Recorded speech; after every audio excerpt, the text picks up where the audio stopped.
Welcome to Waterloo, Iowa in week 7 of the 2025 high school football season. I'm Marcus Chelson alongside Greg Staymeyer. We gave old Jeff Bradley the week off here. Welcome, Greg. Tonight we have a district matchup between the 5-1 Union Knights and the 3-3 Columbus Catholic Sailors. Greg, Columbus comes into the game tied for second place in the district with Union, both at 2-1 in the district. A really big game as it relates to the playoff picture and any potential playoff seeding. Both teams have close losses to Hudson, who leads the district at 3-0. I know you've been watching both teams this year. Let's start with the Sailors. What have you seen from the Sailors so far, and what are their keys to success tonight? Yeah, I think Sailors need to get a good defense, get that old Dan Knipp defense out there. They got a real good quarterback, dual threat, in Caden Sorensen. So if we can see them kind of put the pressure on him, maybe spy him out a little bit, and then even last week with the big win over Sumner Fred, penalties, we need to keep those penalties at a distance and make sure we get those big plays going and don't shoot ourselves in the foot there. Yeah, a lot of penalties on the Sailor offense this year, holding, false starts, pre-snap, also turning the ball over, need to limit that for certain. On defense, obviously, actually, we're going to take a quick break here. Why don't you stick with us, and we're going to do the prayer and the national anthem, and we'll be right back with pregame.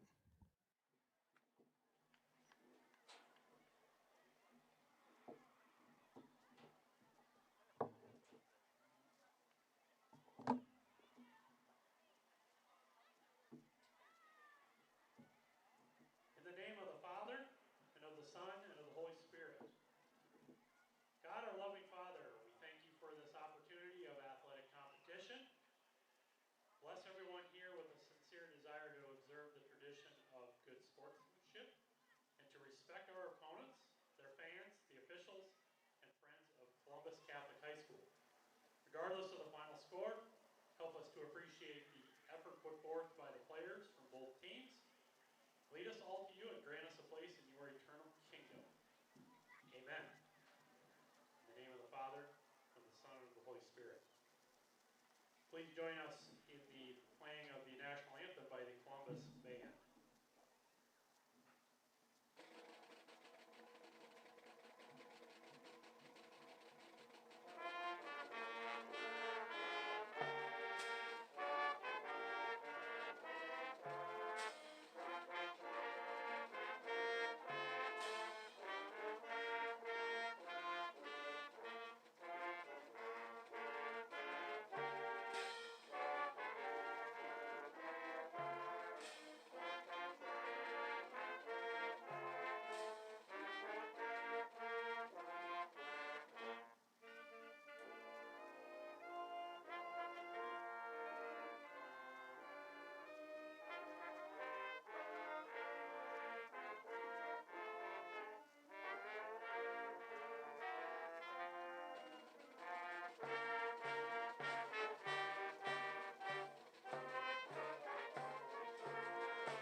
Wonderful job there by the Columbus Pep Band for our national anthem.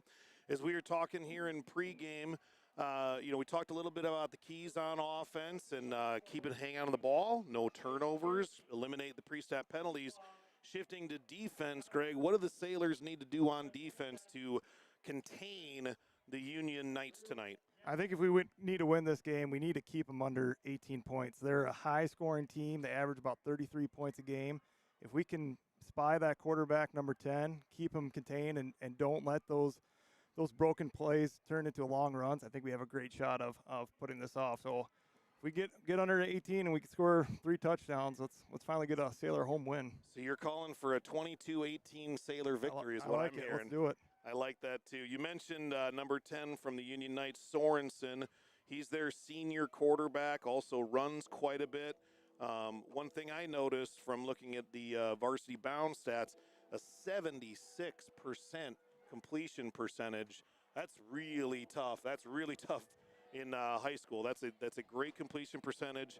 Takes care of the football, 9 touchdowns and 2 picks on the season, but also runs a fair amount. So how do you contain that? It's going to be tough. They're going to have he runs like an RPO, and he gives it to Kaleberg, or he's going to throw it short to Miles Weber or deep to Levi Hadacek. So he has 2 good receivers that he's likes in the slot or deep down the ball. Shifting the conversation to our own Sailor offense, Amani Robinson at quarterback, putting together a nice senior season for himself.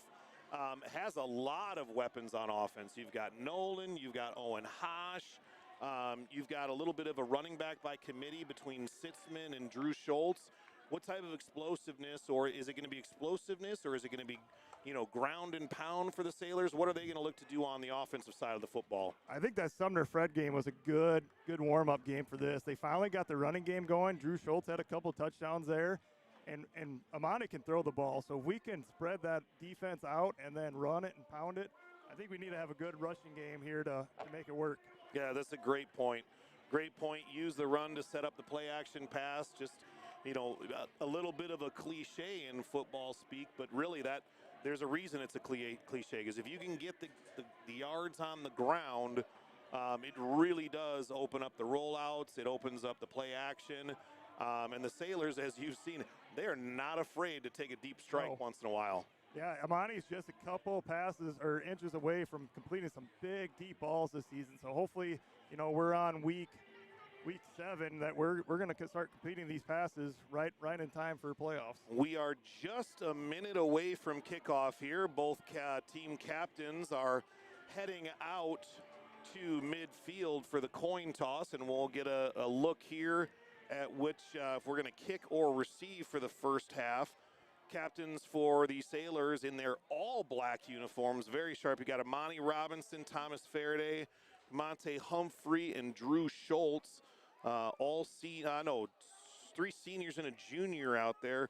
So really, that's one thing. We haven't talked about this, but Thomas Faraday being back, he was sidelined with injuries for the first 5 weeks of the season. Finally got his first start against Sumner last week and looked really good. And it maybe Sumner's not the best test for how your offense and defense looks. They're a little down this year and a little young, but it was a different Sailor team last week. And it's really in 1A, it's almost like you're gaining 2 starters back because he plays both offensive and defensive line. So I think that's going to help our run game real big. And last week we ran a 4-4, and I don't know if that's just because Sumner runs a double tight 3 running back set, or if since Faraday's back, we're really just going to try to put the pressure on a 4-4 defense. So I'm eager to see what Columbus comes out with tonight. That's a great point. They did run a 4-4 defense, 4 down linemen and 4 linebackers against Sumner, and obviously had 8, 9, 10 guys in the box all night because of Sumner's run-heavy offense. It'll be very interesting to see how the Sailors come out in their defensive set. Traditionally this year, they've been running more of a 3-4 set, and against Sumner, they came out in the 4-4. So with a kid like Sorensen slinging the football around, it'll be interesting if they run that 3-4 and an extra DB, or if they run the 4-4 to try to put some pressure on the quarterback. Looks like the Sailors are going to kick off. Bryce Nolan with the kicking duties, as he has all year. And Union will be set to return here. We'll get underway. Just a gorgeous night for football. My goodness, have we been lucky all season. All season, and it's for October, and it's 71 degrees. It'll probably get down to 60, maybe upper 50s by we end the game tonight, but man, can't ask for a better night than this. No, just beautiful. This is what high school football is all about. Just a few seconds from getting week 7 underway between your Columbus Sailors and the visiting Union Knights.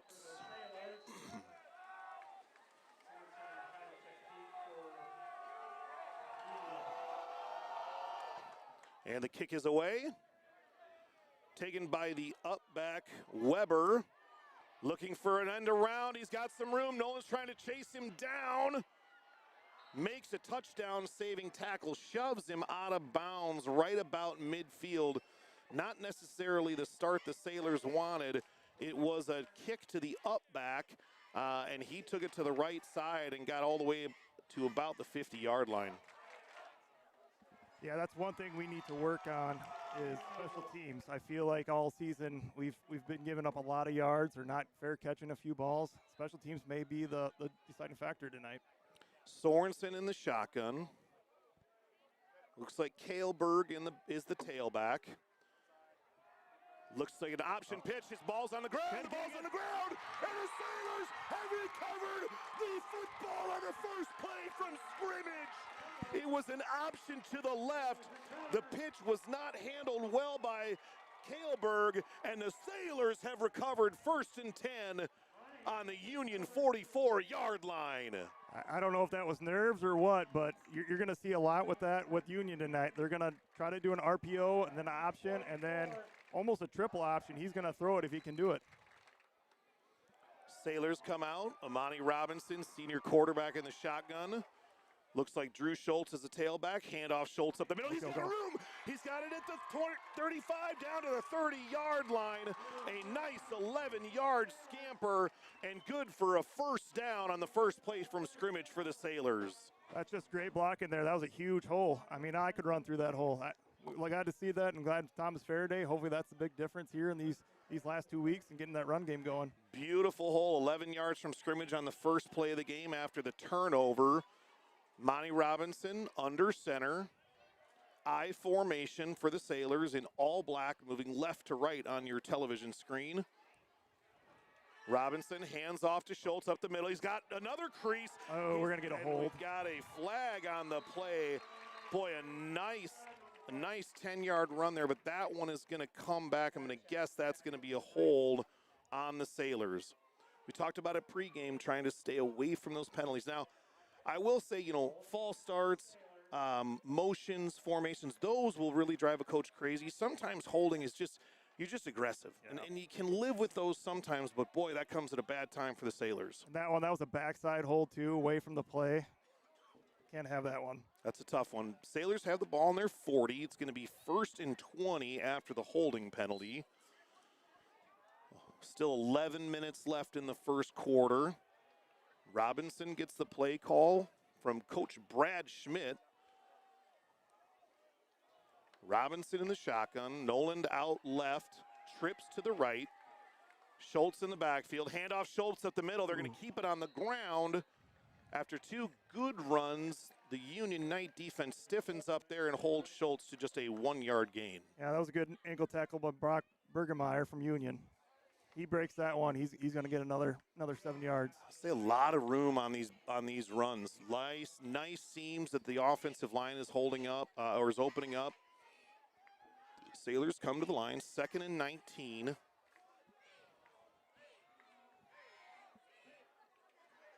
Robinson in the shotgun. Drew Schultz in the backfield. Robinson drops back. He's got him open the middle. He overthrows Owen Hosh. And Sorensen, the quarterback, picks that off, and he's on the return. Returns it all the way back to the 50. Robinson's pass sails high. Too tall for Owen Hosh, and Sorensen's back there to clean it up and takes the ball back to the 50. It'll be 1st and 10 for the Union Knights. It might have looked like some incidental contact over there.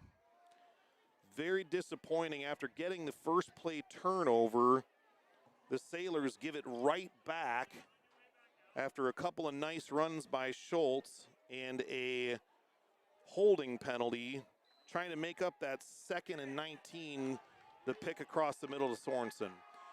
Union with the ball, 10-15 less from the first quarter. 1st and 10 from the 46-yard line. Handoff up the middle. Nice job by that Sailor defensive line. That is a shipload of Sailors that haul him down. I believe that's Kaleberg.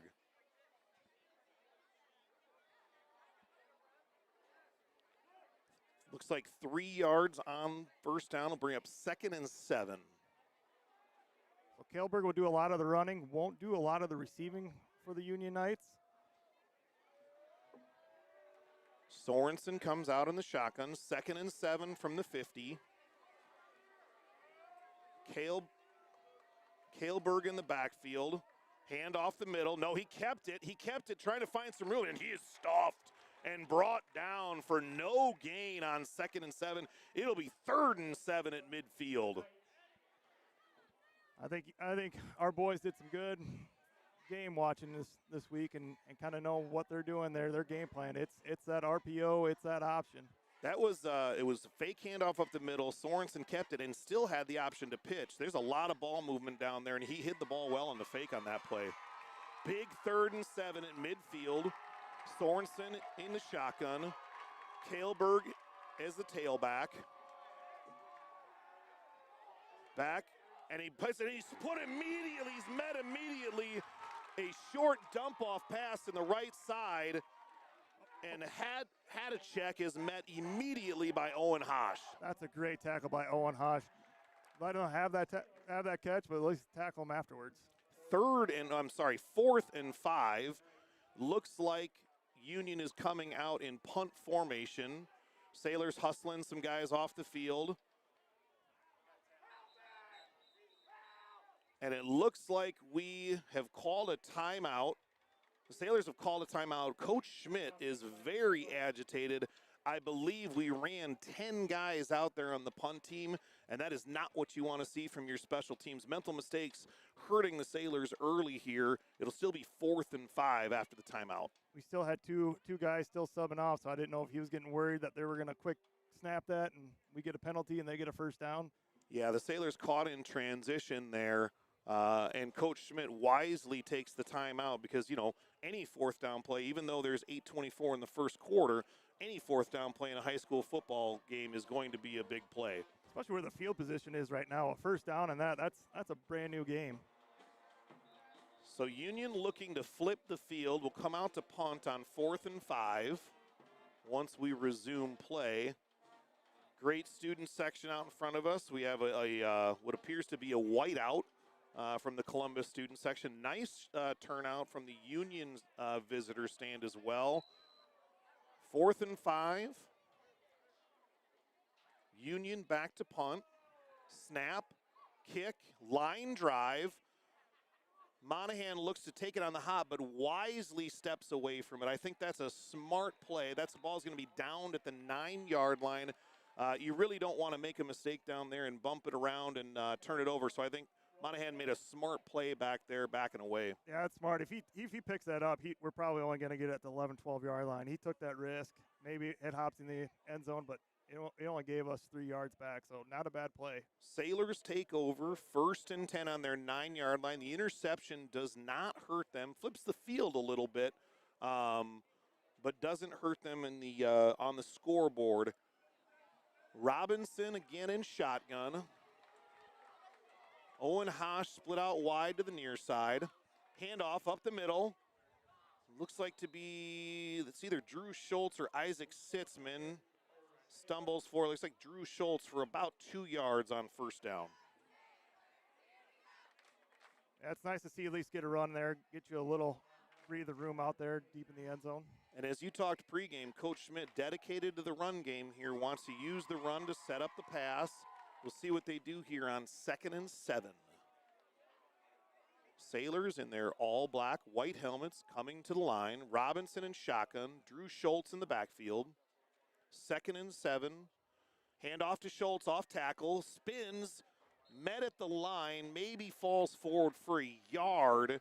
And it looks like we're going to have about 3rd and 6 from deep in their own territory. Yeah, it looked like Colton O'Connor there for Union was just waiting for him in that hole, just coming up from the linebacker spot. So after a few good creases and seems to run through for Schultz, he's stopped for a 3-yard gain and a 1-yard gain, or just about that, about 3rd and 6. We'll see if the Sailors keep it on the ground or if they elect to go to the air here. Robinson in the shotgun. Back to pass. He's going to go deep. He's up for Owen Hosh. Owen Hosh makes a great catch at the Union 942-yard line. Leaped forward. Robinson led him to the inside, and Hosh beat his man by a step, and that is a huge 45-yard gain on third down. We were just talking about it all season. It seems like they're just fingertips away on these passes, and that one was just led up perfectly for Hosh to look up and get it.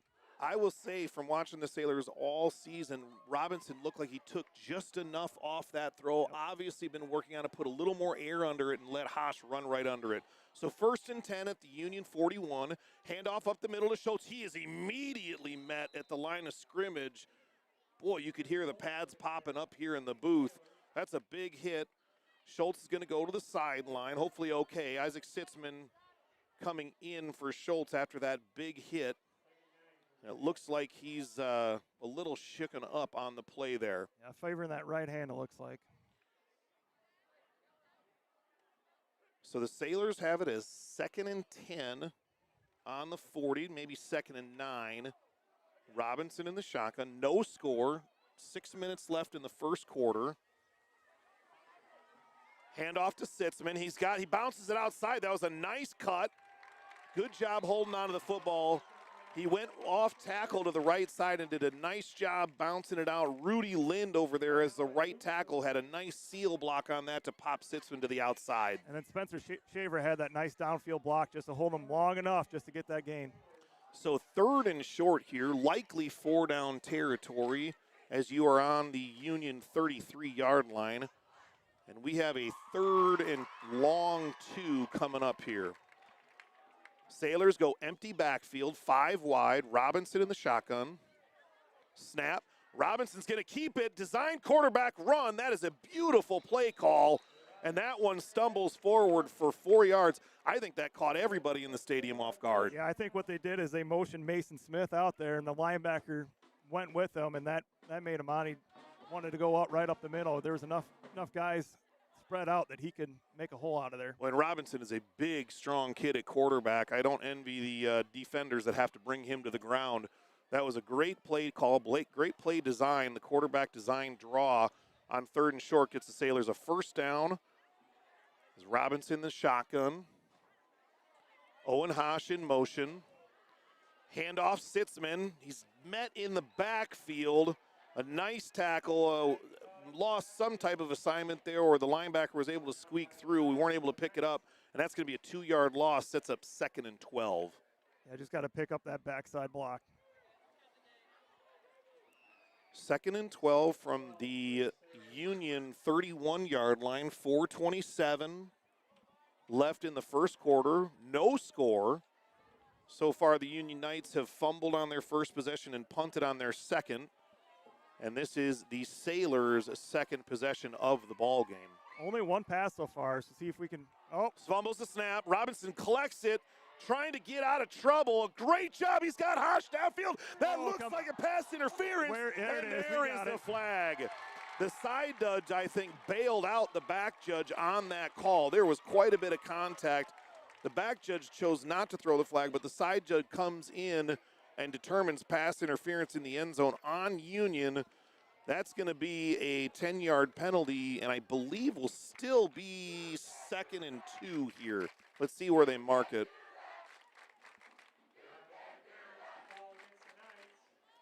A lot of different rules from the high school, college, and pro level.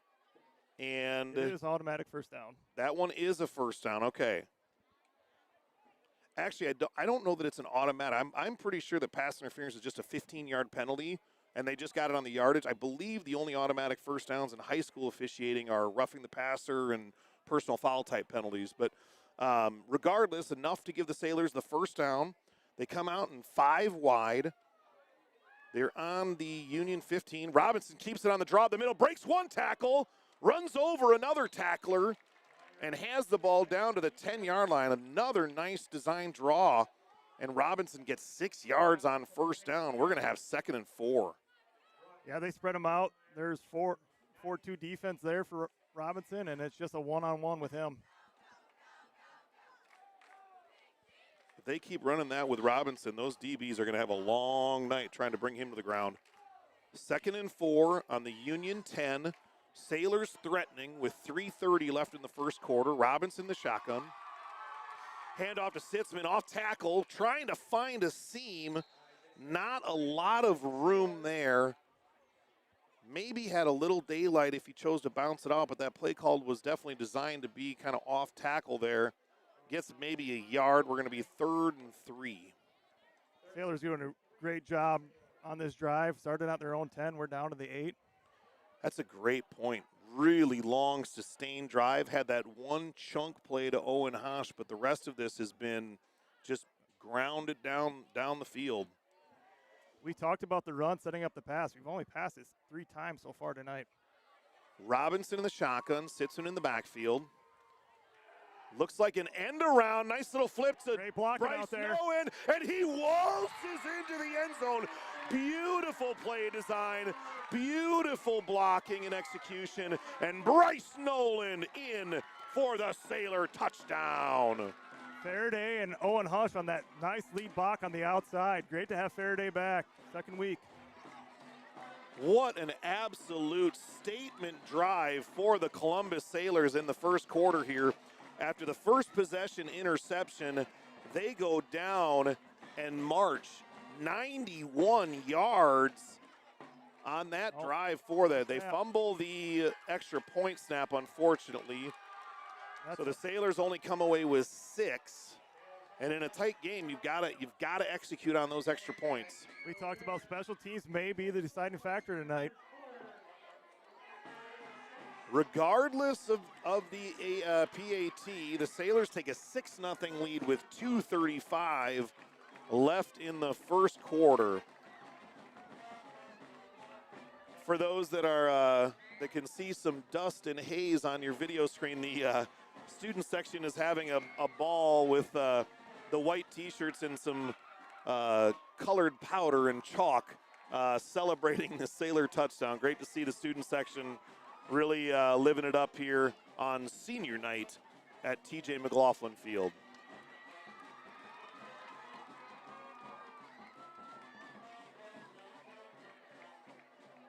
All right, we talked about special teams again. Let's see if we can get a good kickoff here.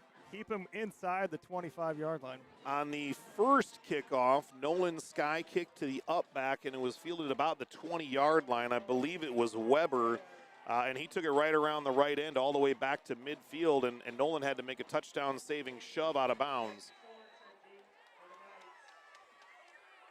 Sailors kicking off. Nolan, kick is away. Another sky kick to the up back, angled towards the sideline. It stays in bounds. That's Hadlicek going around the end, trying to do the same thing as last possession. Boy, he's out to midfield too. Kickoff coverage is definitely a concern tonight, as both kickoffs have come to the right side and brought all the way around the end to midfield. The Sailors special teams is really going to want to shore up that return. A great executed kick. I mean, that thing, it was like a pitching wedge down to the 20-yard line. It's stuck in bounds right where you want it, and the Sailors just able to hem him in and shove him out of bounds on the sideline. I thought that ball was going out of bounds. It just took a nice Sailor bounce. Sorensen in the shotgun. Hands the ball up the middle. That's Kaleberg. Stuff for no gain. Very stout defensive line play so far tonight. That's Humphreys out there. We have Rudy Lind and Thomas Faraday. Boy, they look good on the D-line. And then you've got Drew Schultz, Augie Trinan, I believe Smith, and Owen Hosh cleaning things up at the linebacker position. You almost believe Union has a scripted 10 plays off the bat, just trying to get us to come in, and pretty soon they're going to throw it deep. Look for Hadicek on a deep ball here pretty soon. 2nd and 9, Sorensen in the backfield. Hadicek in motion, runs the end around. No, that was a great fake, and Sorensen is off and running. Boy, is he quick, and he breaks about 3 tackles, and he is in for the touchdown on a 51-yard scamper, and the Union Knights have tied it up just like that on a 51-yard run. They faked the end around. It faked me out up in the booth. I thought Hadicek had it around the end, but Sorensen kept it and went around the right side instead, and I don't know that anybody saw him until it was too late. I don't know if that's a design play or he saw something that could run up, but Sorensen is a quick quarterback. You got to contain him. So Union strikes back, answers the Sailors' score on 2 plays. Snap, hold, kick is blocked. The kick is blocked. Now, I thought you could return a blocked kick in high school, but apparently you can't. The kick is blocked to keep the score knotted at 6-6. We just had a block kick 2 weeks ago. 1:31 left in the first quarter. We're going to take our first break here for just a few seconds, and we'll be back for kickoff. 1:31 left in the first quarter. 6-6 at TJ McLaughlin Field in Waterloo, Iowa.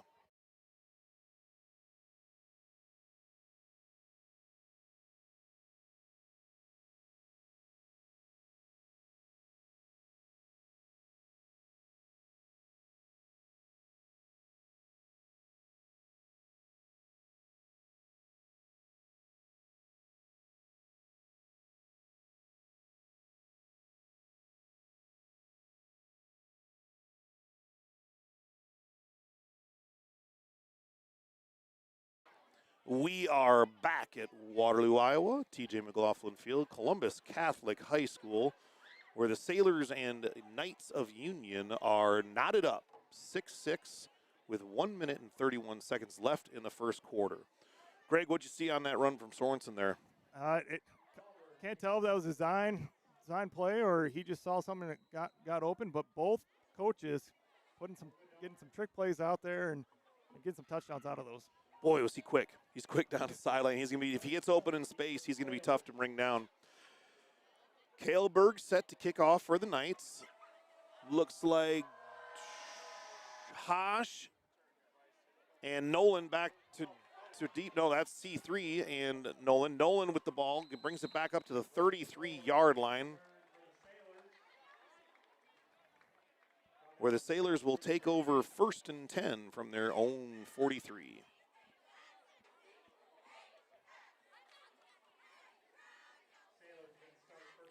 Union in their white tops and black pants. As I've mentioned previously, Sailors in their all black unis, black pants, black tops, bright white helmets. Robinson comes under center, 1st and 10. Shuffling guys around, shifting the offense. Now set. Drops back, he fakes it, he's rolling out, trying to find some room.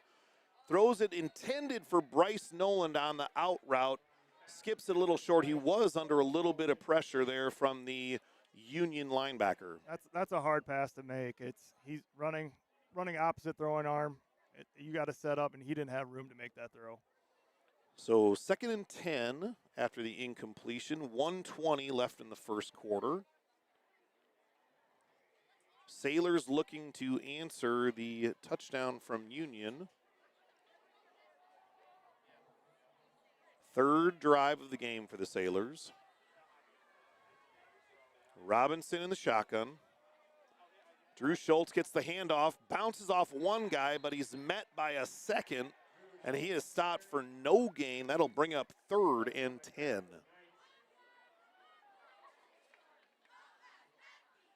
So after a slow, methodical drive on the last one, with the Sailors scored a 91-yard touchdown drive on their second drive of the game, the Sailors stuffed, incomplete on 1st down, stuffed on 2nd down, brings up 3rd and 10 from their own 33.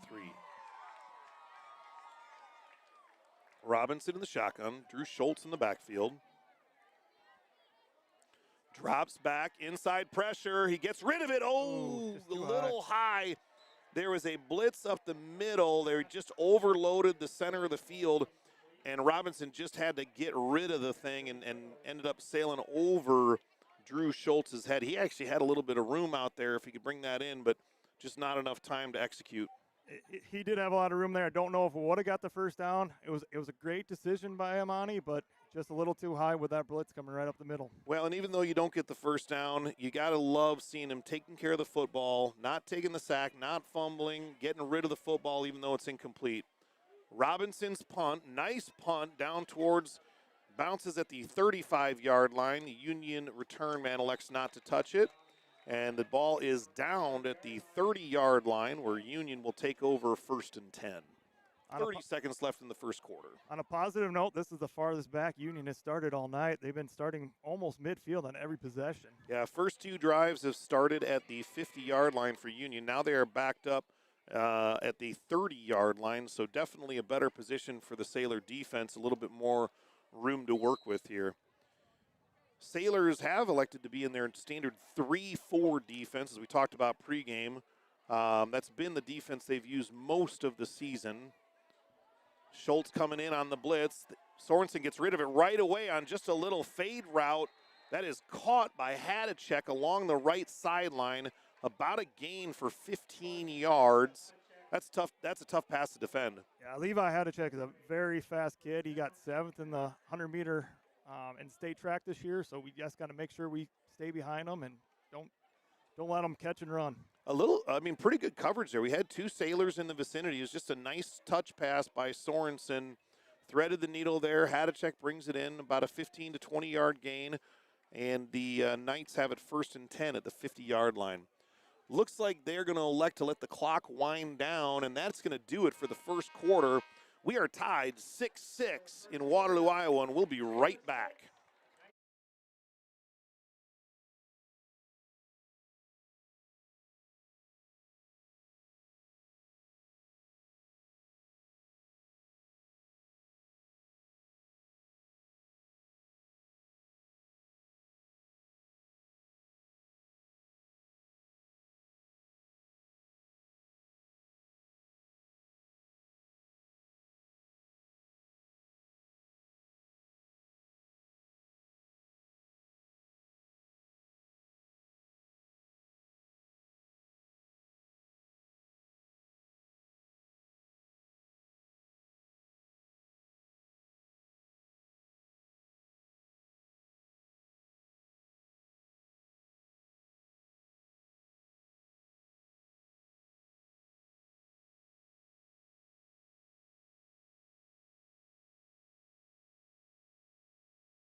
Welcome back to TJ McLaughlin Field in Waterloo, Iowa. Columbus Sailors tied 6-6 with the Union Knights.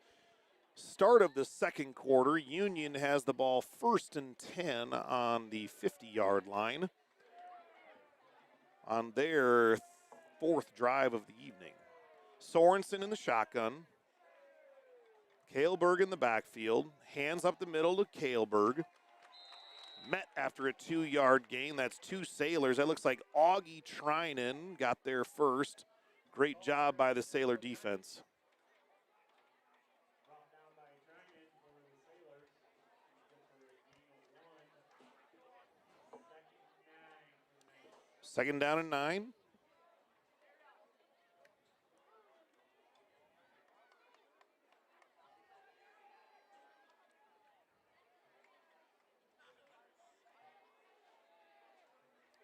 Sorensen in the shotgun. Sailors looking to force a 3rd and long here. Fake handoff, little bit of pressure. Sorensen gonna go deep to Hadacek, overthrows him. He had the Columbus D-back beat by a step, but a little bit of pressure off the end from Drew Schultz forced Sorensen to throw a little bit off balance and put a little too much on the ball. And that brings up 3rd and 9. Good defense from the Sailors. He had a step, and then Levi just kicked it into another gear, but still just a overthrown ball for us. Luckily, it went our way.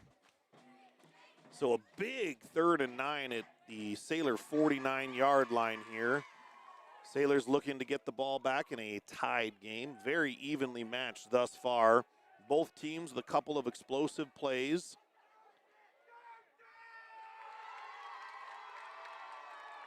Sorensen the shotgun.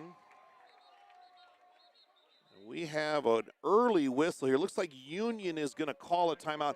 That was a little interesting substitution because on a 3rd and 9, they subbed out Hadacek, their quickest receiver, and he went to the sideline for some reason, I think that would be a kid you would want on the field in the 3rd and 9 situation. Yeah, you could tell they told each other to play as they were subbing in and out, and I don't think the coach liked the way they were lined up. Yeah, something was off there. Union coach did not like what he saw. Speaking of coaches, the Sailors, coached by Brad Schmidt, he's been at Columbus 12 years now. Brad Schmidt assisted by Terrell Foster, Mitch Ram, Nick Bellamy, Drew Robinson, Jed Smith, Caden Ludwig, and Don Patnode. Just an absolutely phenomenal coaching staff the Sailors have put together.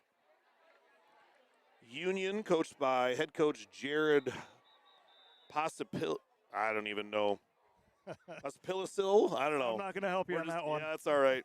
Assisted by Nolan Brand, Todd Carlson, Chad Johnson, Brandon Payne, Royce Rottinghouse, Andrew Sadler, John Simon, and Oki Walker.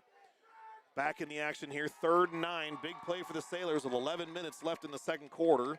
Sorensen the shotgun. Drops back, looking for a man, has plenty of time. Almost picked off. He wanted the curl route along the sideline, and Owen Hosh does a great job breaking up the play, and that'll force a 4th and 9 by the Sailors. If he doesn't tip that pass, that's a first down. Great play by Owen Hosh. Yeah, it looks like the Sailors elected just to rush 3 or 4 there. They did have a little time, but I think they dropped back in coverage very smartly and had the whole field blanketed. Great job breaking up the pass play by Owen Hosh. Monahan deep to return the punt. Snap. Kick is away. Soft line drive. That might have hit the Union player, but even regardless, falls harmlessly to the turf. And it looks like the Sailors will take over 1st and 10 on their own 32-yard line. Looks like the grass is nice and tall today. A lot of balls are just bouncing and just staying still. We saw it on a kickoff. We saw it on a couple punts here. Gorgeous night for football here. It's going to be upper 50s, lower 60s as it cools off. No breeze to speak of. The flags are not moving. Absolutely gorgeous fall evening here. So the Sailors force the punt on 4th down. Great defensive stop. Robinson takes over on offense, hands it off. Drew Schultz looking for a little bit of room, bouncing around. Looks like he got maybe a yard, and Sailors will bring up 2nd and 9. Sailors dedicated to that run game tonight, trying to wear down that Union defense, and I know a lot of coaches believe in that, and I'm one of them, where you might not pop the big play in the 1st or 2nd quarter, but those runs in the 2nd quarter like that, the ground and pound 2-yard gains, a lot of times in 1A football, those can, in any division of football, those can pay dividends in the 3rd and 4th quarter. Fire that D-line out. That's exactly right. Sailors come out 3 wide to the right, one split to the left. Handoff. No, he kept it. It was like an RPO. Robinson fakes the handoff and goes around the right edge. Looks like he's going to have about 4 yards. That'll bring up 3rd and manageable, about 3rd and 4 from their own 34-yard line. That should have been almost a 3-yard loss. We had an outside blitz coming on, and he took the bait, and Amani just went around the corner. It was nice. He held it in his belly and held it and held it and held it, and then as soon as he saw that blitzing linebacker crash to the middle, Amani pulled the ball and spun out to the right for a nice gain. Nice play design and nice execution. 3rd and big 3 here. Robinson in the shotgun. Drops back. Looking for the swing pass. He's got room out there. He's got blocking. Drew Schultz is down the sideline. He's down to the 30. Makes another man miss. Down to the 25-yard line. Beautiful play. Beautiful execution. And the Sailors come away with a 35-yard gain and are in business down to the 26-yard line of Union. Again, another great block by Faraday to set that up.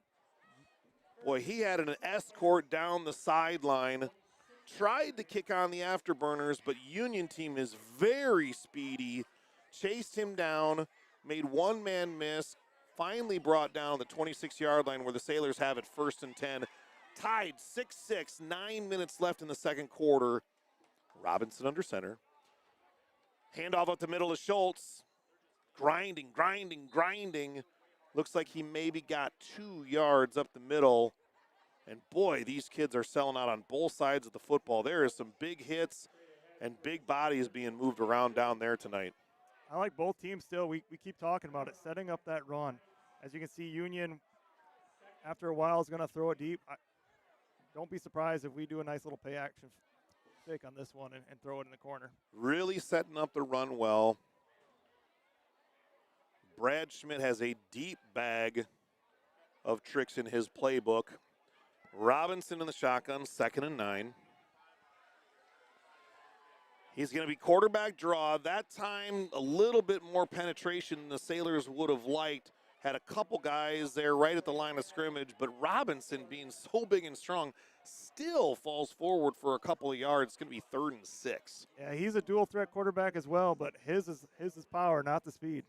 That's exactly right. Big, strong, powerful kid right up the middle. I think that's the 3rd or 4th time they've run that quarterback draw, and that'll pay dividends, you know, down the into the 4th quarters. Robinson in the shotgun, 3rd and 6 from the Union 23. 5 wide, Robinson back, throws across the middle. Oh! Either tipped or just off the fingertips. I couldn't tell if the Union defender got a hand on it or not. I couldn't tell either, but it wasn't on a pretty pass after it left the line. Just falls incomplete. That brings up 4th and 6. It looks like the Sailors are going to keep the offense out there and go for it. I love the aggressiveness. You don't gain much on a punt. You're probably too far out in high school for a long field goal. The Sailors are going to go for it here on 4th and 6. You're looking at a 40-yard field goal on the left hash. That's a tough kick. Robinson in the shotgun. Drew Schultz in the backfield. 4 wide receivers. Drops back. He's looking for the end zone. He's got Owen Hosh. And that is caught for the touchdown. There's still a wrestling match over that ball in the end zone. Owen Hosh goes up and makes the grab on a 4th and 6 shot from Robinson. As he goes to the ground, the Union defender tries to wrestle the ball away from him. And Owen Hosh says, "Not today, my friend. That's 6 points my way." 12-6 Sailors with 7:28 left in the 2nd quarter. Maybe Sailors just need to start deep in the yard line and just keep driving down the ball. Every time we get good field position, we give it up, but we can take it deep down there and just drive, get tired out this Union defense. Robinson to hold, Nolan to kick. Snap, hold, kick. There we go. Up and good. Sailors with a 13-6 lead with 7:28 left in the 2nd quarter. We'll be right back.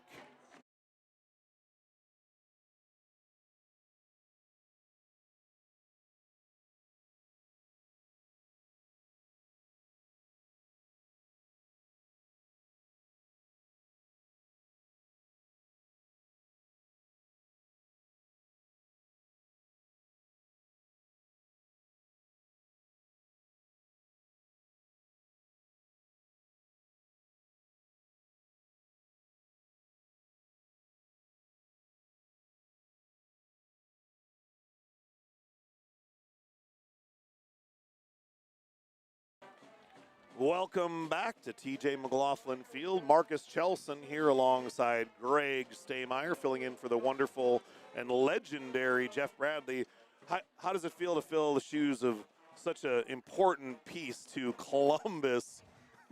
You know, I have big shoes, but it's still not big enough to fill these shoes. I love it. Jeff Bradley, if you're listening out there somewhere, miss you, buddy. Hope you're enjoying your out-of-town weekend, and we'll see you back here next week for the final Sailor home game of the regular season. The smaller divisions in high school football play an 8-week regular season. I believe the 5A plays a 9-week regular season, so Sailors will be home next week for their regular season finale against Appleton Parkersburg after battling the Union Knights here this evening. Nolan's kickoff, again down to the up back Weber. Fielded to the 23-yard line. He's looking for that same room all the way across. Now we have a flag on the play. Probably a hold. That's typically the situation for that. See what the call is on the field here. Ball currently spotted at the 27-yard line. Looking for the referee's signal on what the penalty flag is. And they're walking back. Sure taking their time here on the call here. That is going to be a hold against the Union Knights. That'll back them up 10. And that's going to put the ball at the 17-yard line. By far the best field position that the Sailor defense has inherited. The worst field position for the Union Knights to start 1st and 10 from their own 17. Sorensen in the shotgun. Weber and Kaleberg in the backfield. Snap, handoff, nope, fake off the middle, and then the option, and the Sailors, have him sniffed out. He broke one tackle. A little panic in my voice there for a second, but thankfully about 6 more Sailors there to clean it up. Boy, I tell you what, on these options to the outside, the Sailor defense has played incredibly good football, stringing that to the sideline. Yeah, they're almost expecting that play to happen. Union does like to have a nice balanced attack. Sorensen can run the ball. Kaleberg can run the ball. Sorensen with a 76% completion percentage on the year. Sets up 2nd and 11. Shotgun formation, 4 wide. This time handoff up the middle. That's a big hole, and Kaleberg makes the most of it, takes advantage of the giant hole, and he gashes the Sailors for a 14-yard run on 2nd and 11. That'll be 1st down Union. You could see once Kaleberg got to that 2nd level, he was running. Kaleberg also part of the state track, ran 4x1 and in the distance med. So they got some speed on that Union team. Sailors caught with an open middle there, 14-yard gain, 1st and 10 from the 34-yard line. Bunch formation, Sorensen in the shotgun. He's going to hand off to Hadacek around the end. Sailors pursuit, nice job, couple of big hits there, and that is going to be a 3-yard gain to the outside, brings up 2nd and 7. You love to see that defense just rushing in, getting that tackle. A lot of pursuit. I've noticed that they are doing a great job setting the edge. Both Thomas Faraday and Rudy Lind on the outside on those DNs doing a good job setting the edge. And then our backers have done an amazing job of that inside to outside pursuit.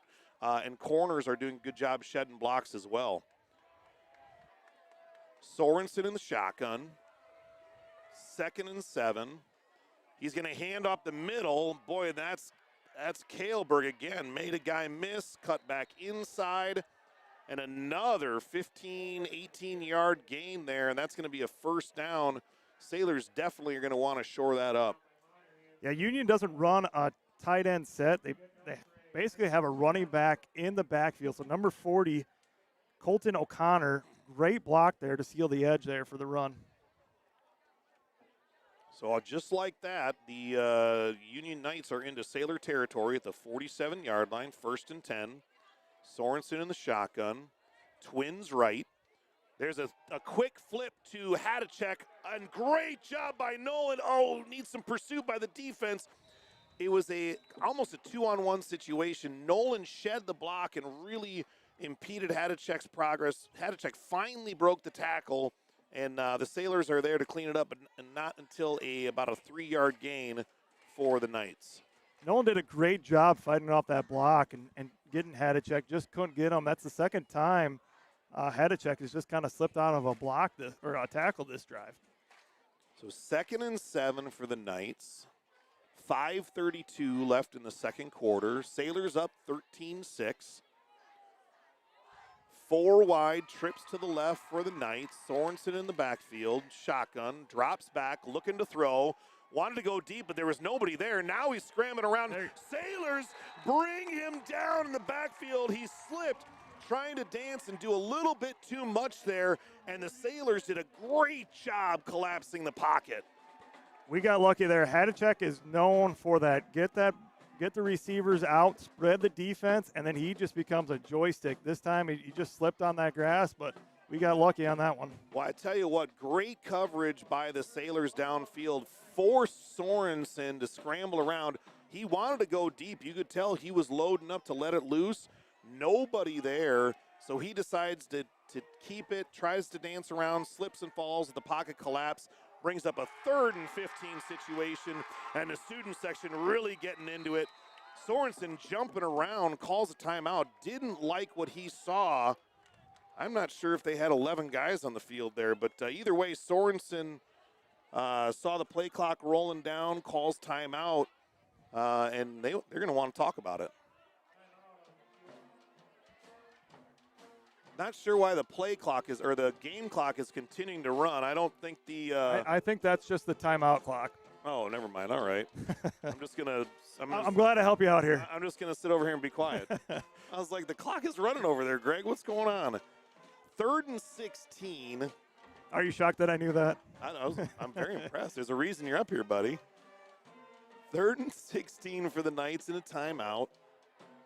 The Sailors up 13-6 on a gorgeous night for high school football. Both teams we talked about pre-game are 2-1 in the district. For those that aren't aware, the playoff seeding is done entirely on district record in 1A. So both teams being 2-1, this is a very important game for both football teams tonight. This is basically the battle for second place. You've got, which means if it's a battle for second place, it means if you can hold on to that first or second spot in the district, you get that home playoff game, which is essentially important. Sorensen the shotgun on 3rd and 16. Sailors in a 3-4 defense. Drew Schultz creeping towards the line. Sorensen's going to option it out to Hadacek, who's going for it. And I would say that is a very conservative play on 3rd and 16, especially against a stout run defense from the Sailors. I wonder if Union, if they could get that within 4th and 7, they would maybe go for it. 4th and 12. Looks like they're going to punt, I would imagine. Monahan back to return. And maybe that was the intention. Maybe see if you can pop a 10 or 12-yard run and get to 3rd and 4, 3rd and 6, or 4th and 4, 4th and 6. But Sailors there to string it out and force the Union punt. Good rush by the Sailors. Fluttering punt. He's going to roll out of bounds. Nothing really returnable for the Sailors. It's kind of pooching the punt out there, but it does go all the way down to the 24-yard line of the Sailors, where they'll take over 1st and 10.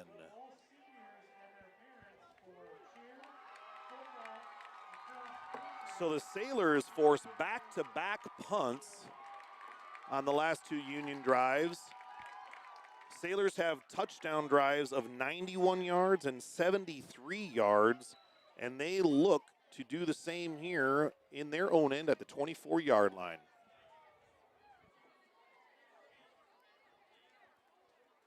Robinson the shotgun. Tight end formation. Smith in motion. Handoff.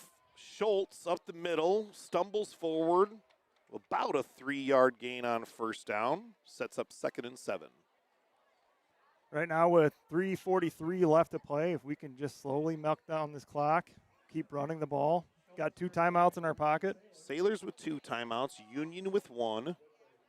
3.5 minutes. I'd completely agree. A nice sustained drive here that ends in points would be a great way to end the first half. And let's not forget, the Sailors will get the ball to start the second half. Robinson, swing pass out to Nolan, makes a nice adjustment, trying to make a man miss. Couldn't quite get the block. Looking for a block there. The Union defender did a nice job shedding the block and hemming in Nolan along the sideline. That one's a little risky of a pass. It looked like it was behind him, so if Nolan didn't catch that, that would have been a live ball. 3rd and 10 on the 3-yard loss on the play. Brings up a big 3rd down on the Sailor, back to the Sailor 24-yard line where they began the drive. Looks like Coach Schmidt is going to take his time here. My guess is he's going to run a little clock here, and I'm actually surprised that Union isn't maybe calling a timeout to save it on their end, but they want that timeout on offense if they get the ball back. And Brad will call it here in 5 seconds. Yep. Running the clock down. Wisely trying to milk as much clock as he can so that if they don't get the first down, that they can maybe shorten the amount of time that Union has the ball. We are going to take a quick break here, and we will be right back to wrap up all the first half action.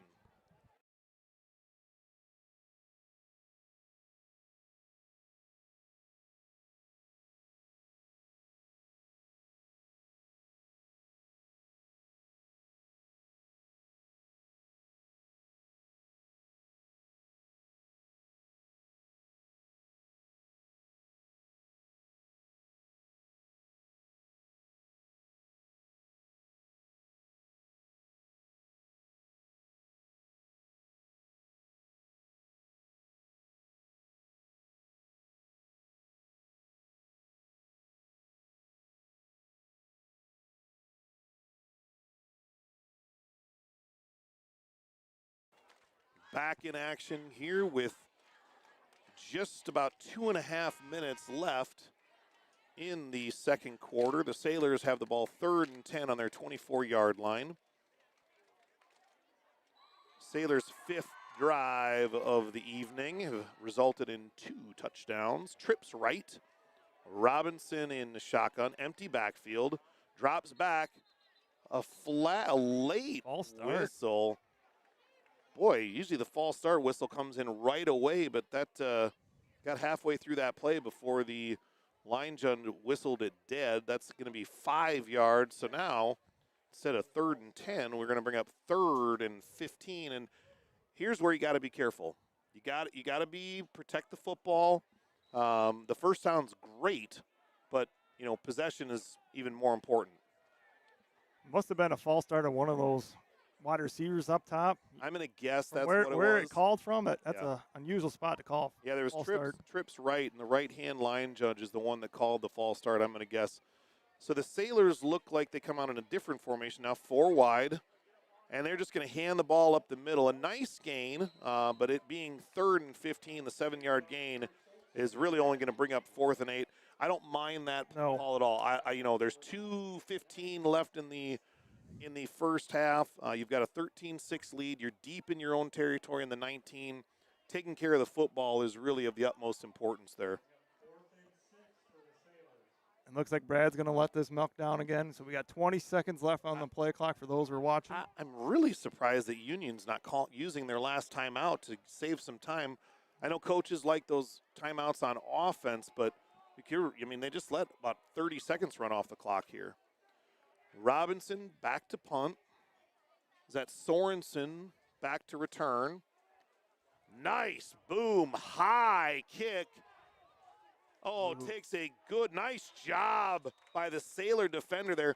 The ball hit the turf, took a huge hop, actually the wrong way, going back towards the Sailor end, and the Sailor defender, Lucas Clark, jumped up and got a big paw on it and knocked it down to save the Sailors at least another 5 or 6 yards. Well, easily, that could have been at the 50-yard line. That's a great play by Clark.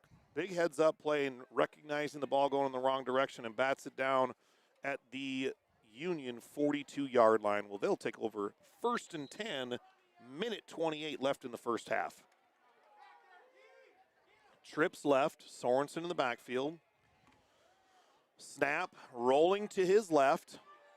Little flip out. He's got a man in the flat there. Looks like they flooded the zone to the left side there, and that's going to be Weber with the catch and about a 9-yard gain and stops the clock going out of bounds. Mays Weber has a lot of catches this year on just plays like that, just rolling out. He comes sometimes out of the backfield or spread out.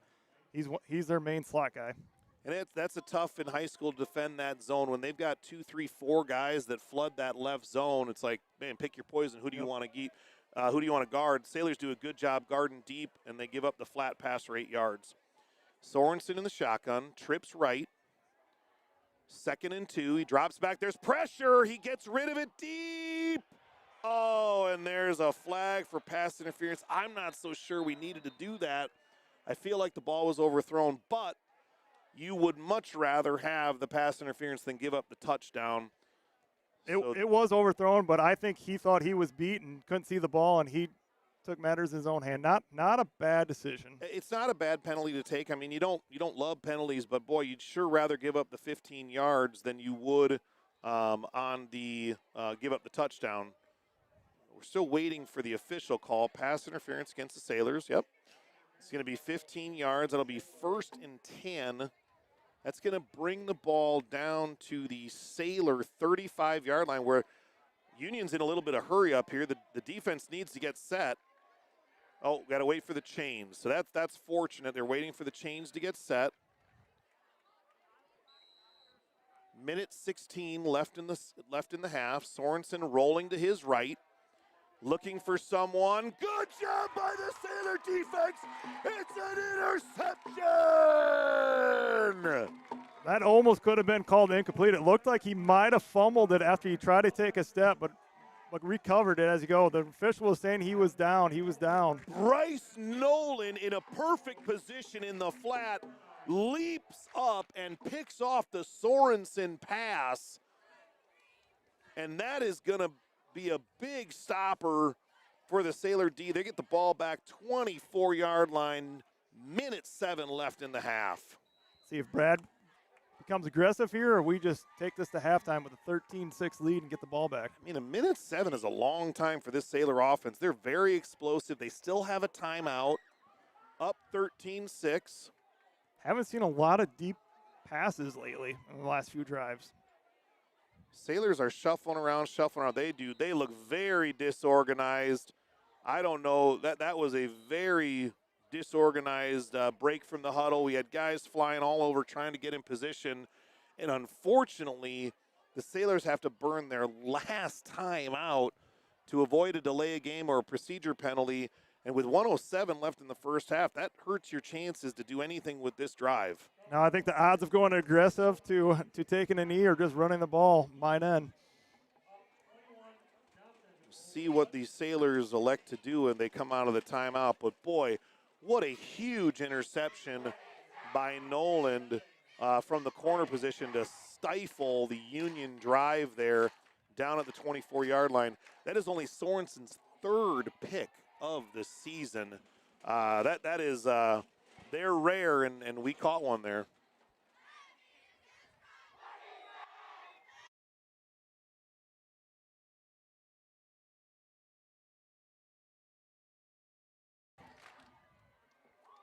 Sailors break from the timeout.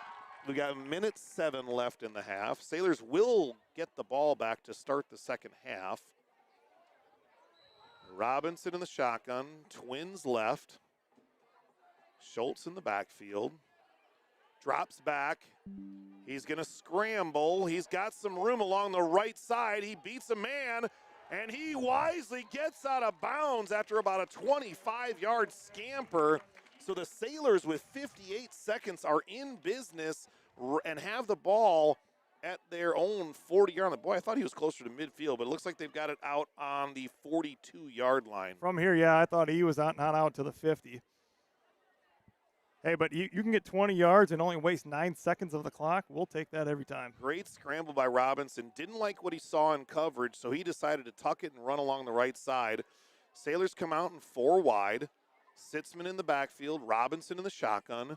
58 seconds left. Drops back. He's got him along the edge. That is Sean Monahan. That's a late hit. Where is it? There it is. And that is going to be a flag on Union for the late hit out of bounds. Sean Monahan made a nice catch along the sideline. Steps out of bounds, and the Union defender gave him a big pop along the sideline. So if we tack 15 on here, the Sailors will be in Union territory with 53 seconds left in the half. That's 40 yards in a matter of 13, 14 seconds.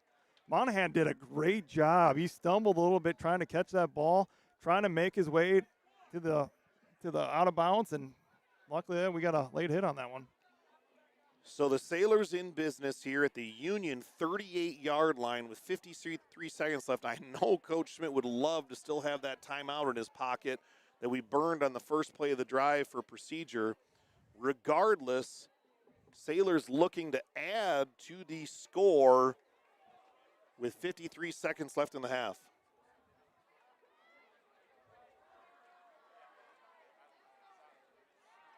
Drops back, he's gonna go deep. He's got Noland, and it's just over his head. A little too much on that one.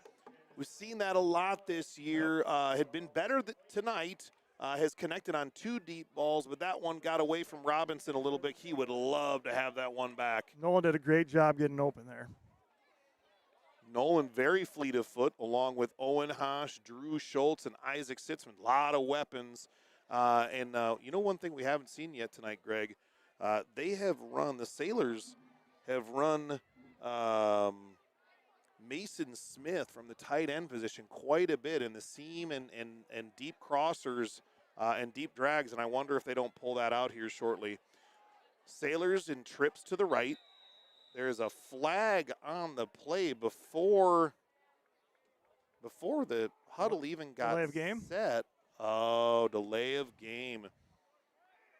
I did not see the play clock running down there. Sailors not able to get the play in, and that's going to back them up 5. So got it at the 43, 2nd and 15. Coach Schmidt is not happy on that one. Trips right, Robinson in the backfield. 48 seconds left in the half. He drops back, good protection. Rolls to his right, rolls, nobody open. He's rolling, trying to scramble for a few yards. He's brought down in bounds, unfortunately. And boy, looking in the defensive backfield, they had blanketed coverage on every receiver.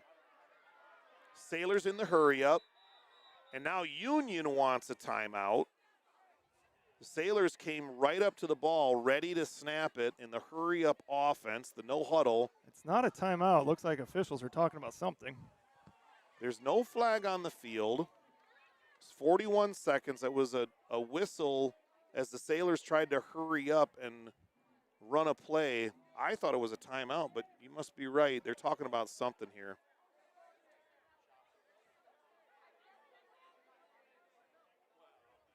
I'm not sure what reason the officials would have had to stop the game, because the Sailors had a little bit of an advantage with Union in a little bit of disarray on defense there. Now the official is coming over to talk to Coach Schmidt on the sideline. I'm not exactly sure what the discussion is at this point. I'm wondering if it's time on the clock. Did the clock inadvertently stop? Did the time inadvertently Yeah, it did stop, maybe? and It one of the officials was winding his hand, so I think we lost 3 seconds. Good observation there. Looks like they dropped it ran down. a 10-second runoff down to 31 seconds, and they will start it on the whistle. Sailors in 3rd and 15. Robinson back to throw. He's gone it deep. Up for Owen Hosh for a jump ball, and he brings it down. We got to clock it. We got to clock it. 21 seconds. The clock will stop on the first down. Do you think we just do Owen a Hosh won the quarterback won the sneak jump here? Ball. The ball is on the 1-yard line. Clock will run once the down marker is set. And now there's another whistle. It looks like Union wants a timeout. In high school football, the clock stops on the first down. They have to wait for the chains to get set, and so the down marker official was hustling down. I'm wondering, why do they have it at 2nd and 2? He did spike it. I missed it. Yep, he spiked it real I'm quick. over here hooting and hollering, and he got to the line. I mean, when it's a big play like that, I thought it was a timeout. Nope. He spiked it. He did spike it. Okay, so we've got 2nd and 2 from the goal line, or 2nd and goal from the 2. 19 seconds left. Robinson in the shotgun. Drops back, looking for a man. Ooh. Just off the fingertips. 3rd down. I don't mind that because you don't want to run a play and get stopped short and run out of time. The incomplete pass stops the clock, but as it gets down to 3rd or 4th down, you can run the ball. And I'm wondering if they don't just power it right up the middle with Robinson here. I wouldn't be surprised they have 2 play calls right here, 2 runs. He did a great job leading Monahan on that. In case it wasn't there, it was going out of bounds. Plenty of time on the clock, 17 seconds. 3rd and goal from the 2. Robinson in the shotgun, Drew Schultz in the backfield. Robinson drops back, dumps it off to Robinson, too short. That's going to be incomplete. That's going to bring up 4th down. 13 seconds left in the half. 4th and goal from the 2, and it is Coach Schmidt trying to dial up something here to extend the lead going into halftime. Yeah, just a little short on that pass. A lot of options here on the 4th and goal. You don't have to worry about the clock anymore. You either get in the end zone or turn it over. Robinson in the shotgun. Now he's under center. He wants to go up the middle with the sneak, and it is not there. He is absolutely stuffed at the goal line, and unfortunately, the Sailors cannot come away with points, and they are turned the ball over on downs with 9 seconds left in the first half, and probably just enough room for Union to down the ball and get out of there without giving up points. That one was kind of bad from the get-go. He fumbled the snap. I don't know if you could see that, and he had to regain that possession and try to get in.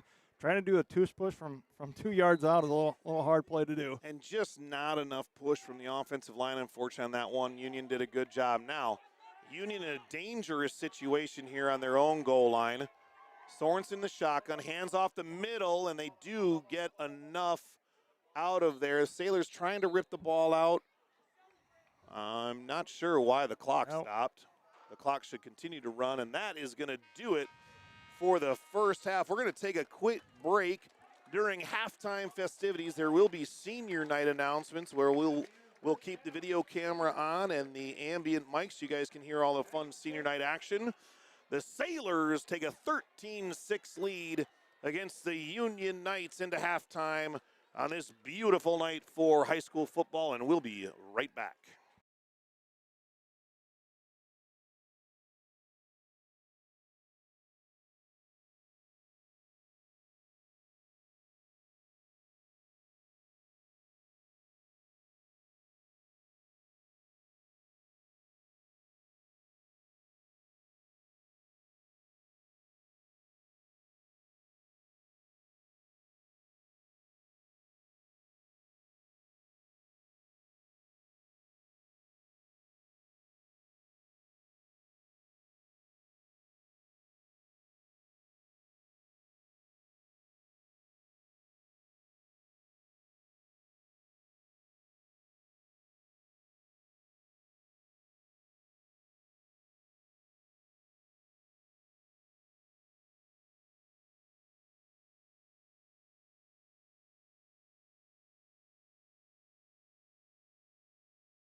After graduating, Carlos plans to attend Hawkeye Community College for free physical therapy and then transfer to the University of Iowa for physical therapy.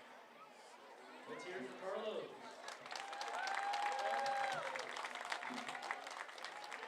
Up next, we have Nick Sarda, escorted by Charles and Beverly Sarda. Nick has participated in football, wrestling, track, band, honor band, jazz band, Kairos, student government. After graduating, Nick moves to enlisting in the Marine Corps. Let's hear it for Nick.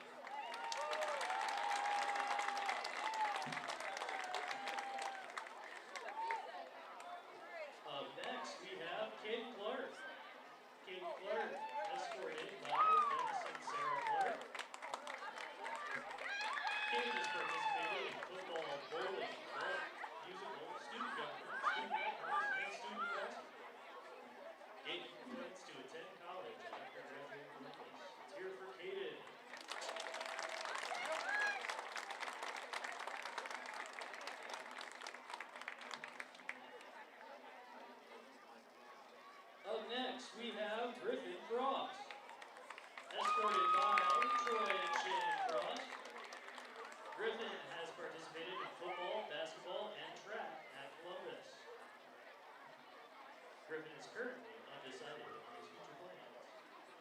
for Griffin.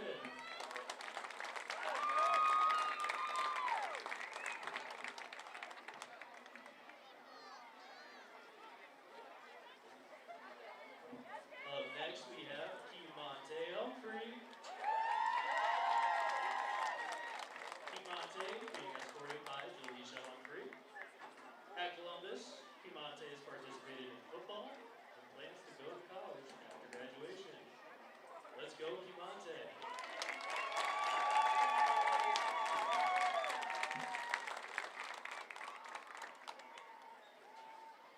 Up next, we've got Amani Robinson, escorted by Drew and April Robinson.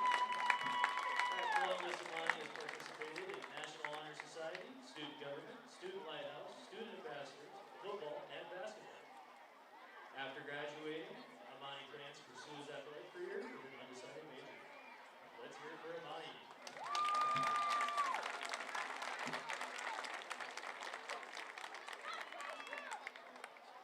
Up next, we have Drew Schultz. Escorted by Carrie and Andy Schultz, Drew has participated in football, baseball, tennis, National Honor Society, Student Government, Kairos, and Low-Tech. And after graduating Columbus, he plans to attend the University of Iowa and major in finance. Let's go, Drew.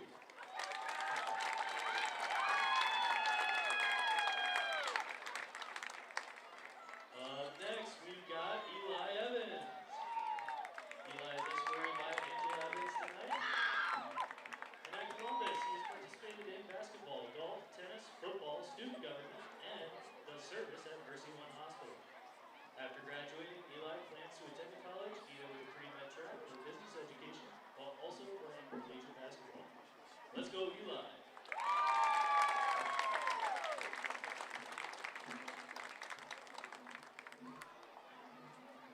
Up next, we've got our cross country and cheer. First, we have Nick Berumez, escorted by Robert and Jenny Berumez. Nick has participated in cross country, ball play, wrestling, musical, golf, and band at Columbus. He's currently undecided on his future plans after graduation. Let's hear it for Nick.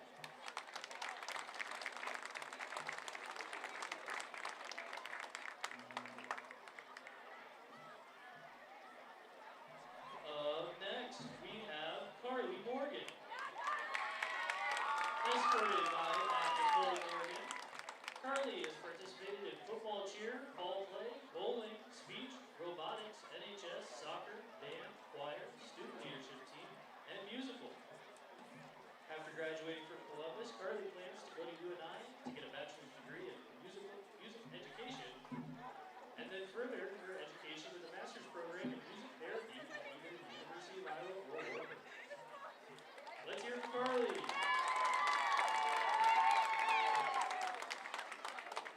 Last but not least, we have Elise Wing, escorted by Ron and Allison Wing. Elise participates in swim team, being the 2-year captain, being the football cheer captain, student leadership team, student government, student lighthouse, National Honor Society, student ambassadors, fall play, speech, spring musical, Kairos, Low-Tech, and NCUIC, band, jazz band, mock trial, soccer, and tennis. After graduating, Elise is undecided on college, but plans to double major in business and philosophy on a 3-law track. Let's hear it for Elise.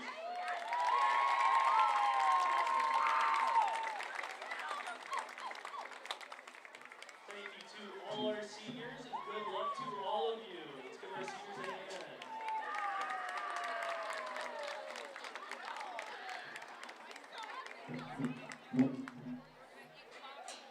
We now welcome to the field, under the direction of Cody McCracken, the Columbus High School Marching Band. Let's give them a big round of applause as they take us through this.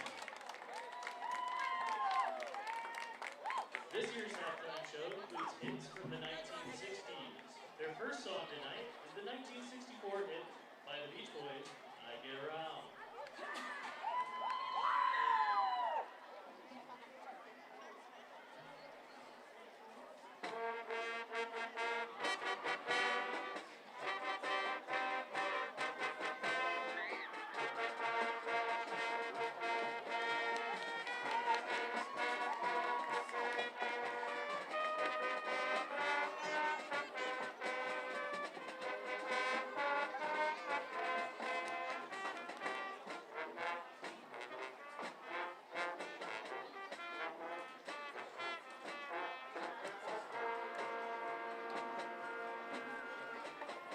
Now, we'd like to welcome onto the field our 2A state champion boys golf team.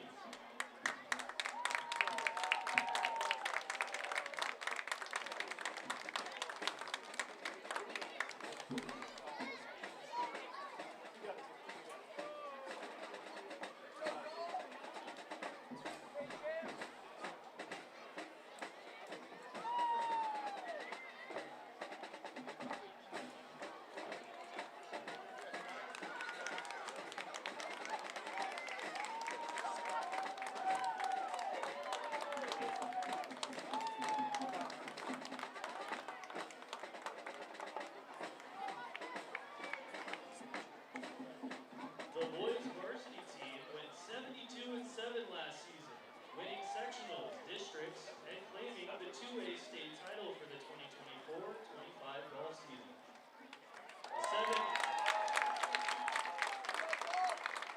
The seven varsity players, Matt Shipman, Drew Lindsay, Cam Brendan, Alec Budd, Quinn Lowry, Tyler Crew, and Thomas Faraday, would now like to present Coach Shipman the state champion trophy.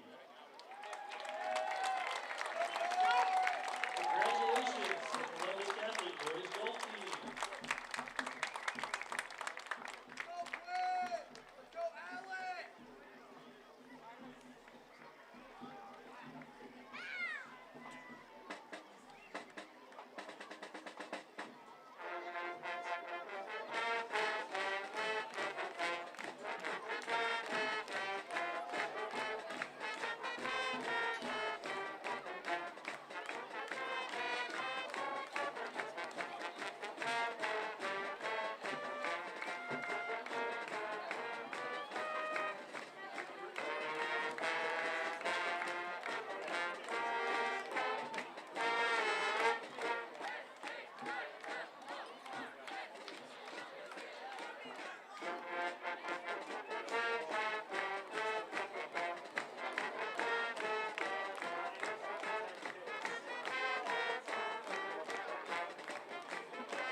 Welcome back to Waterloo, Iowa, TJ McLaughlin Stadium at Columbus Catholic High School.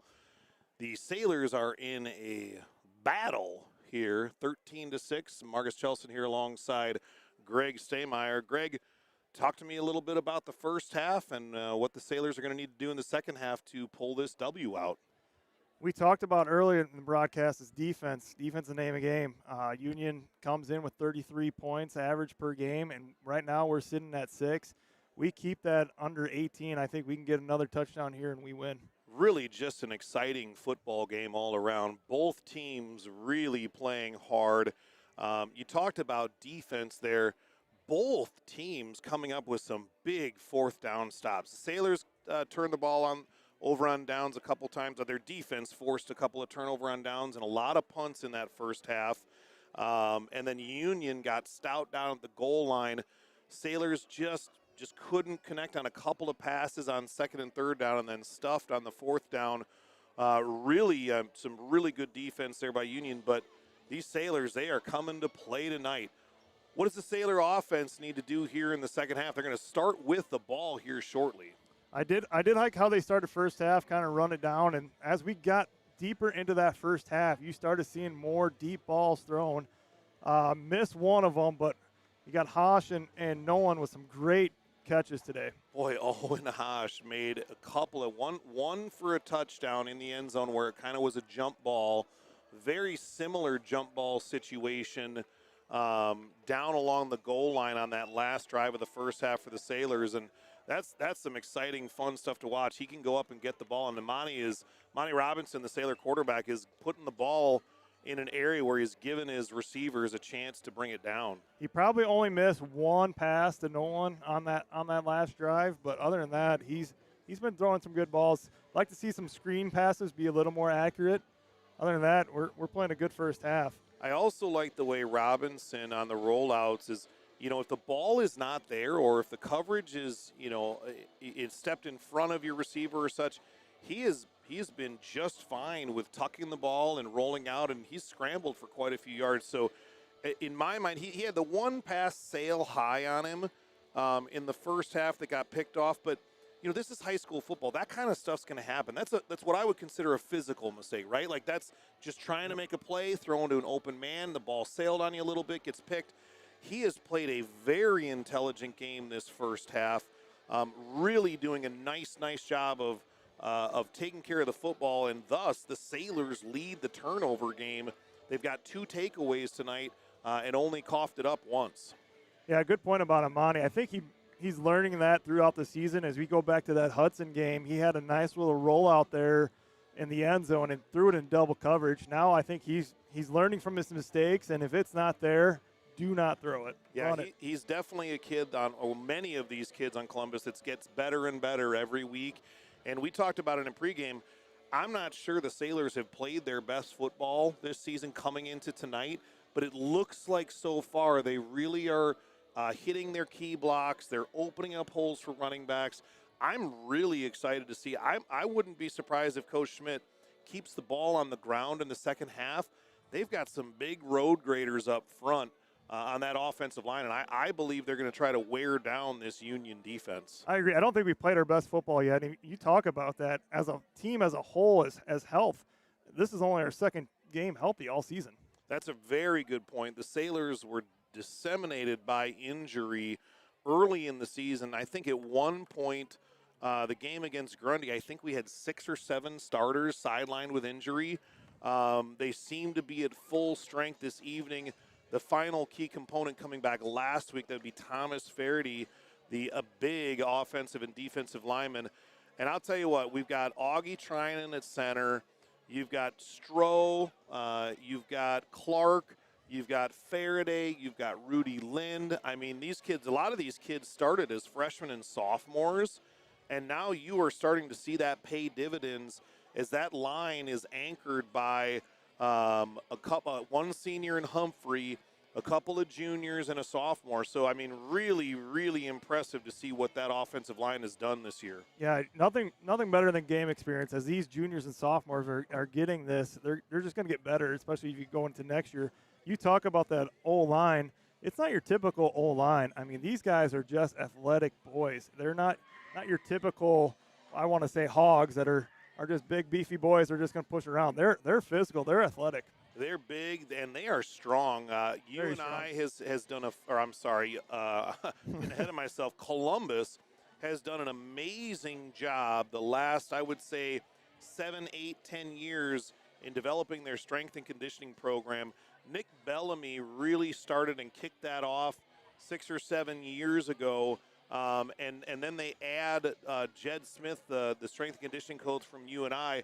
You mentioned while we were talking kind of off air, but this is a guy that has developed NFL players at the college level, and now you bring him into a 1A school, and that is a really big pickup. He can pick up and what the foundation that Nick Bellamy has created in the weight room, he can build on that foundation, and it shows. These boys are picking up 20, 30, 40 pounds in the offseason, and that's some big mass to move around down there. Well, about 30 seconds from kickoff here in the second half. The Sailors kicked to start the game in the first quarter, so they will receive the third quarter kickoff. They do have a 13-6 lead against the 5-1 Union Knights. Both teams at 2-1 in the district. Rumor has it Hudson, who's leading the district at 3-0, is down right now to AP, Appleton Parkersburg. So really the winner of this game, it's going to be anybody's district here, depending on which way the scores fall this evening. So Union has Sumner Fred next week, and Columbus has AP. So it's going to be interesting how this goes. I think, I could be wrong, I think Hudson has Jessup next week. I believe you're correct. Sailors set to return. Looks like Hogendorn and Nolan deep to return. Kickoff down the middle. Looks like Nolan's going to come up and take it at the shoe tops. He's going to try to get to the outside. Hemmed in around the 26-yard line, about 6 yards on the return, where the Sailors will start 1st and 10 to start the third quarter. And that was a great job by number 20, Brogan Ellis Shipper, just kind of getting at Nolan's feet, disrupting him, and kind of ruining his momentum, and while 2 other Union guys came and make the tackle.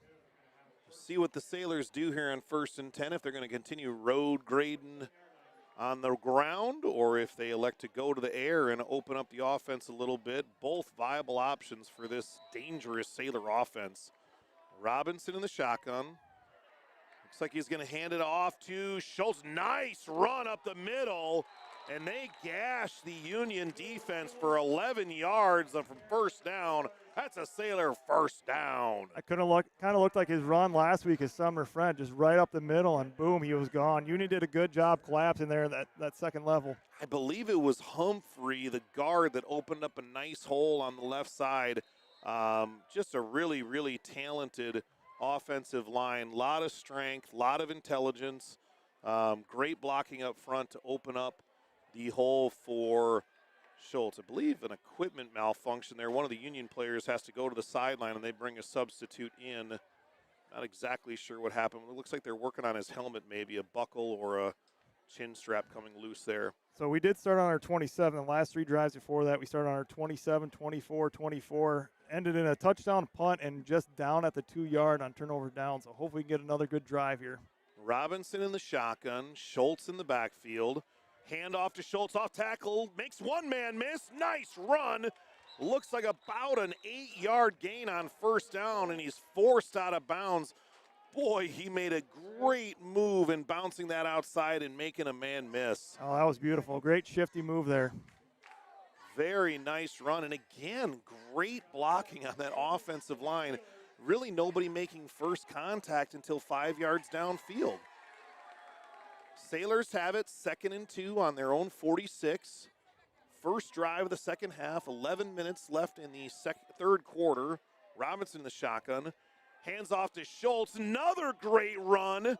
And I love the commitment to running. Now there's a late flag that came in. I don't know if there was some extracurricular activity on the pile there. It was late. It looked like it was after he was down. Just waiting for the signal from the official. They are marching it off. Only 5 yards. Oh, an inadvertent face mask. So just like high school level in the NFL and college, there is a 5-yard variety face mask and a 15-yard variety face mask. This one, an inadvertent one, moves the ball 5 yards, which is good enough for a Sailor first down. My apologies. I got a little nervous there. I saw the official move his fist up and down. Looked like he was trying to call for holding, but just a face mask. Robinson in the shotgun. Schultz in the backfield. Trips left in a bunch formation. Center to keep it on the ground again. Schultz looking for action. Slips out of one tackle. And then 2 or 3 Union defenders there. And the forward progress is whistled dead by the officiating crew. Officiating crew really done a nice job this evening. Very clean game. Have obviously inserted themselves when there's been a couple of pass interferences and things like that. But really, I feel like a clean game here on both sides of the football. Yeah, not a bad call all night. 2nd and 10 after the run for no gain. Sailors come out with a series of 4 or 5 runs in a row here to start the second half. Interesting. Both of them have been trips on the weak side and been running towards that weak side both times. They must be seeing something out there. Handoff again to Schultz. He's got a room, another seam. And that offensive line is opening up huge holes. Schultz is hitting the hole quickly, and that's a 9-yard gain on 2nd down. Thought he might have gotten the first down there. They just mark it right at the 35, so we're going to be short. 3rd and about a half, maybe. Yeah, 3rd and 1. And the Sailors really coming out and making a statement on this opening drive of the 3rd quarter and really owning the game on the ground right now. Definitely 4-down territory. See if that opens the playbook. Robinson under center. 3rd and 1 from the 35. Handoff in the I formation. Schultz has room again. He's got about 5 yards, and that's good enough for a first down. And the Sailors are in business down at the Union 30-yard line. It's like we were just talking about. Those boys are just moving that D-line back. It helps that they're running a 3-4, so you have a little more room to run with. I do appreciate the backs, both hands getting that hole on those short yard gains. Another thing that I see, yes, they're running a 3-4, but that means that your linemen are getting to the second level and putting a hat on a hat at that linebacker level. And that's why Schultz has had an opportunity to go untouched for the first 3, 4, 5 yards of every carry here. Robinson under center. Man in motion. That's Spencer Schaefer. Fake handoff, rollout. Robinson got room. to the right. He's got room to take it himself. He's got 10 yards. He's down to the 20-yard line on about a 13-yard rollout. I'm not sure if that was a designed rollout run or if he had the option to pass, but either way, another intelligent decision by Robinson for a Sailor first down. That's when you keep pounding that ball in and in, you started seeing that box fill up. They almost had all 11 guys within 7 yards of that play.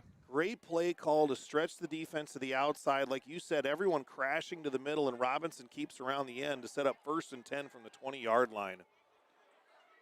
Robinson, that's a ball's on the ground. No. The snap, I don't think, ever even got back to him. I think it either slipped out of the center's hand or hit a leg or something, and the ball sat on the ground. Union dives on top of it, and after a phenomenal start to their second half drive, the Sailors miscue and turn the ball over on the fumbled snap, and Union dodges a bullet. They're coming out quick here in a hurry up. 1st and 10 Union. Yeah, you're right. I think it just kind of went right behind the center, didn't get fully back. Sorensen in shotgun. Boy, big hole for Kaleberg. There's a flag on the play. I'm wondering if that's going to be in the area of holding. And that's probably why there was a nice big hole there. Yeah, big hole there. But I believe we have a backside hold here on the Union Knights. So that's where Sorensen kind of hurts you. It looked like Drew Schultz kind of did a blitz there and just fell for the handoff. He was waiting for Sorensen to make a move, and that also helped Kaleberg get wide open. So instead of the 8-yard gain on first down, there's a hold on Union that's going to back it up all the way back to the Union 14-yard line, where it'll be 1st and 20. Sailors catch a break. 8:35 left in this third quarter, protecting a 13-6 lead. Now in high school football, you're back here. This is huge. I mean, if you can get a 3 and out here and a punt. Sorensen in shotgun. Sailors, a little flip out to Hadacek there. He's quick and he's got some room. Our defender got tackled. Yep. And there's no flag on them. I mean, Bryce Nolan quite literally got tackled by the receiver. I He was guess laying on top of him. Block. And that one unfortunately goes for about 18 yards. Hadacek put the wheels on. He's got some speed. And that sets up 2nd and 1. Yeah, they saw something in the defense there. We didn't have 2 guys up pressuring those wide receivers. Especially with a kid like Hadacek, you got to make sure you got eyes on him at all times. We got confusion with the chain gain. Yeah, they're going to keep it. Yeah, it's not a first down. It should be 2nd down. Officiating crew's going to get together here. The down marker should be reading 2nd and 1. Now they've got it corrected. 8:27 left in the third quarter here. Union moving the ball after the 1st and 20. 2nd and 1 at the 32-yard line. Sorensen in shotgun. Hands it up the middle to Kaleberg. Stumbles and falls forward for about 3 yards, but on the short distance to go, that's good enough for a first down. Yeah, Knights had 2 backs there, and they had that 40 power back there. Most times you see that, they're going to be running right up the gut. Defense needs to remain stout here and come up with something after the miscue on the fumbled snap. Sorensen in the shotgun, 1st and 10 from the 35. Pressure from the outside, going for Hadacek. Great defense. It is swatted away by Owen Hosh. He says, get that out of here. If Sorensen threw that maybe 2 or 3 yards shallower, that would have been a completed pass. I think he just put a little too much on it and gave Hosh enough time to come in there. Boy, Owen Hosh using his vertical and his height and his long reach to his advantage tonight. He's gone up for 2 jump balls on offense and swats away the jump ball there on defense. Having a nice game. Sorensen in shotgun, 2nd and 10 from the 35. 7:57 left in the third quarter. Schultz blitzes, but he gets rid of the football. That's that little pop pass out there to Hadacek. Tough to stop, and it's just a pitch and catch there at the line of scrimmage, and it ends up going for 11 yards. I think that's what he wanted to do on that. He wanted to do on that last play on the near side. Both times, Sailors don't have a guy in front of them. They're pressing back, making sure they're not letting that deep pass get to him. They almost need to stick another man on him and have the safety back. Yeah, it's interesting because you don't want to let his speed burn you, so I understand why they're playing off the ball, but that it does leave you open to that immediate quick completion. Sorensen in the shotgun, fakes the handoff. He's going to pitch. No, he's going to keep it, try to get up the middle. Boy, they put a big hit on Sorensen. They drive him to the turf there on 1st and 10. Hosh a little slow to get up. Sorensen did put a nice little stiff arm, give him an extra 3 yards there. The official going to talk to Owen Hosh, saying he's going to have to take a play off on the sideline. I mean, he got up a little slow, but it didn't look like it was anything too serious. We'll see what happens here. Schaefer will take his place. So Hosh is going to have to sit on the sideline for at least for the time being, getting checked out by the trainer. 2nd and 8 after the option keep by Sorensen in the shotgun. Bunch formation. Drops back, looking for a man. Spencer Shaver comes on the blitz, can't make the tackle. Now Humphreys chasing him down. Big hit. Big hit. Ball. On the ground. The ball is on the ground. I do believe that Union recovered it. That is a great job by the Sailor defense. Yeah, all of them just came storming in there. It's great to see. I was shocked they didn't call him by forward progress, but we'll try to take that ball away from Yeah, him. the refs let the whistle go a little longer than I expected. The Sailor defense did just what you're coached to do, and that's hold the runner up, wait for the cavalry to arrive, and they went in and stripped that ball right along the sideline. The Union receiver, lucky that he was there to fall on the fumble. That sets up 3rd and 14. Boy, on that play, you had Spencer Schaefer blitzing off the end. You had Humphreys from the nose tackle position making pursuit and ending up forcing the fumble. 3rd and 14, Sorensen rolls out to his left. He's looking for a man, throws the ball. Boy, he does find a receiver for the first down. He finds his favorite short yardage guy, Mays Weber. Unfortunately, the Sailors not able to get enough pressure on that time around on Sorensen, and he completes the pass to Weber. Good for 15 yards and a Union first down on a 3rd and long.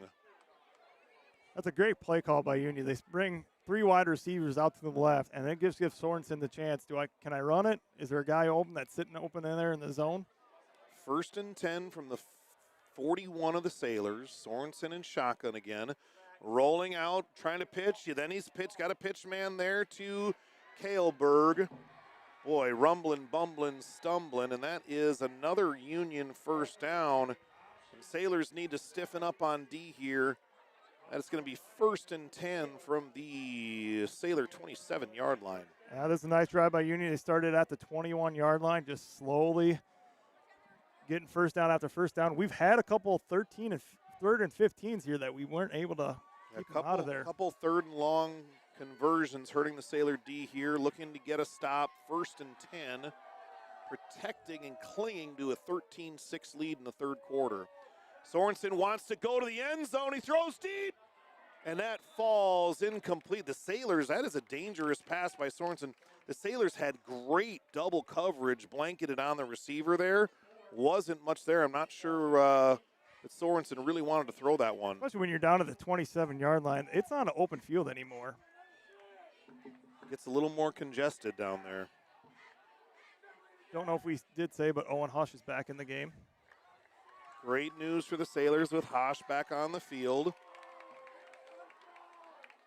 Defense looking to get nasty here. 2nd and 10 on their own 26-yard line. 6 minutes left in the 3rd quarter. Sailors up 13-6. Sorensen on the option. He fakes the pitch and keeps it. Great pursuit. I believe that's Augie Trinan from the linebacker position.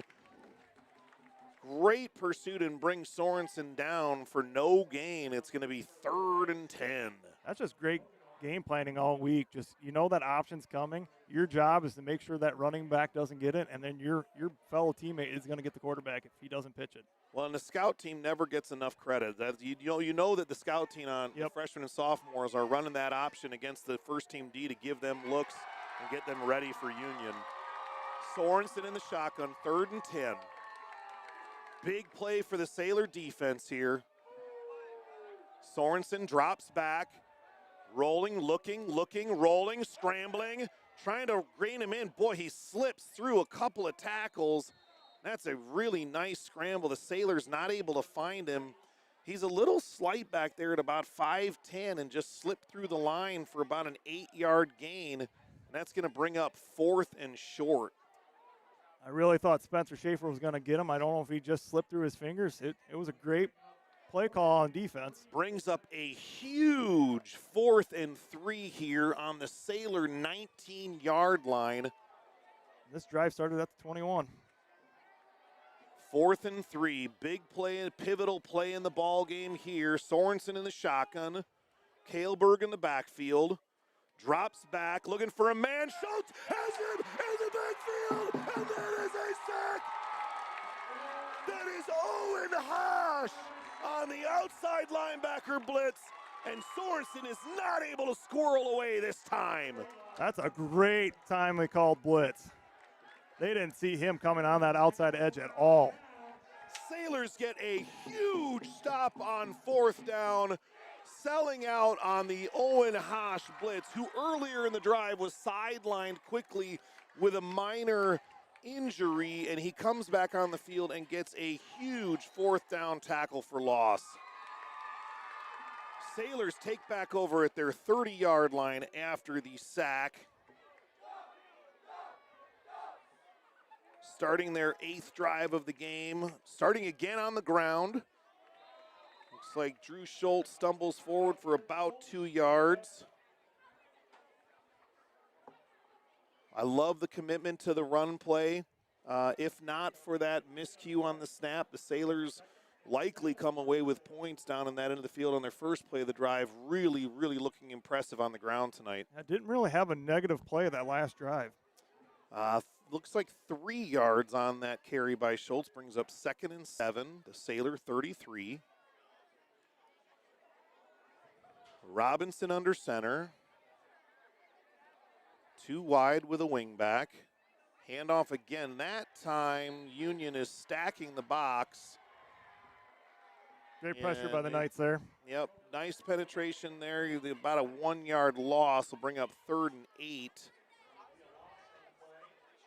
One of the first times the Sailors have been stopped for behind the line of scrimmage all evening on the run game, and likely need to go to the air here on 3rd and 9.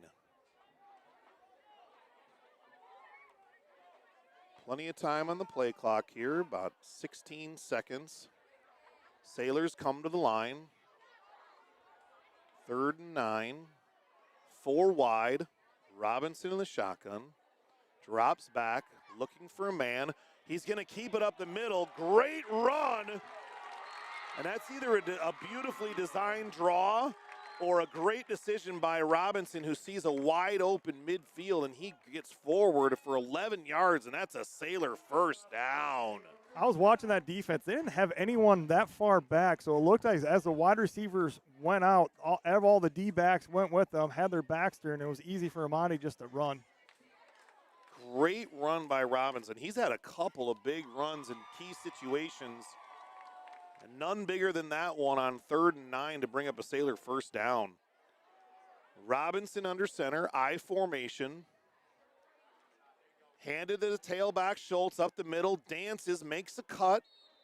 Another 3 or 4 yard gain there, probably 3 there to set up 2nd and 7. And love the commitment to the run game. And boy, those big boys up front are moving some bodies. Also, you're getting the run game right now. We're at 2:22 left in the game. We're up by a touchdown. Time's your friend right now. Yeah, Union only touched the ball once in the 3rd quarter here after the fumble. The Sailors get the stop on 4th down. This is the Sailors' 2nd drive of the 3rd quarter. Only 2 minutes left in the 3rd. Robinson under center. Drew Schultz, the tailback. Hand off to Schultz again up the middle. Tries to get off tackle there. And a nice job by the Union linebacker. That's O'Connor, one of their leading tacklers all season. Makes a nice open field tackle on Schultz to bring up 3rd and 6. Minute 35 left in the 3rd quarter. Sitzman subs in for the running back Drew Schultz. I like the strategy of getting some fresh legs in there at running back. 15 seconds left on the play clock. Robinson in the shotgun, Sitzman in the backfield. Trips left for the Sailors. Snap, little fling pass out to Nolan, looking to make a man miss. Can't quite break that initial tackle. Some decent blocking out there, but not enough to get the first down. That's going to bring up a 4th and 4. And this is an interesting situation. Yeah, they're going to punt it. Yeah, I think that's wise. With you're still on your side of the 50. You've got a 7-point lead. We had some great blocking on that. O'Connor just came from the inside and just sniffed it out. Sorensen back deep to return the punt for Union. Robinson to punt for the Sailors.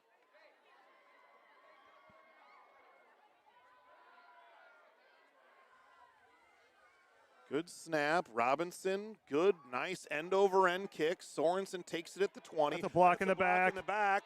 There it is. Thank you. 2 flags. So while that return looks like to be going for good yardage for the Knights, we all know in the booth here that one is coming back The punt gunner quite literally got shoved in the back. Got shoved in the back right as Sorensen caught the ball. And really a key block there. I mean, that the gunner looks to be able to in the position to make a tackle. He was going to tackle him. He was breaking down, ready to make that tackle, and just got two hands shoved in the back. For a second there, I didn't think they were going to call it. It was a little delayed on the flag. I thought that was going to be a quick, instant one, but I think they were both thinking about it, make sure it was a block in the back. It took a little while to dig the laundry out of the pocket, but thankfully both officials saw it, and the flag is at the 22-yard line. So that's going to be a 10-yard block in the back and bring the ball all the way back to the Union 12-yard line. The Union will start at their own 12 on their second drive of the third quarter. Only 11 seconds left in the third quarter. That run game has done a great job taking time off the clock while controlling the football. Another big series here for the Sailor defense in their all-black unis tonight.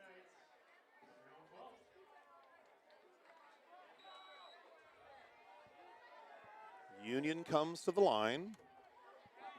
I'm not sure Sorensen has taken one snap under center tonight. It's been all shotgun formation.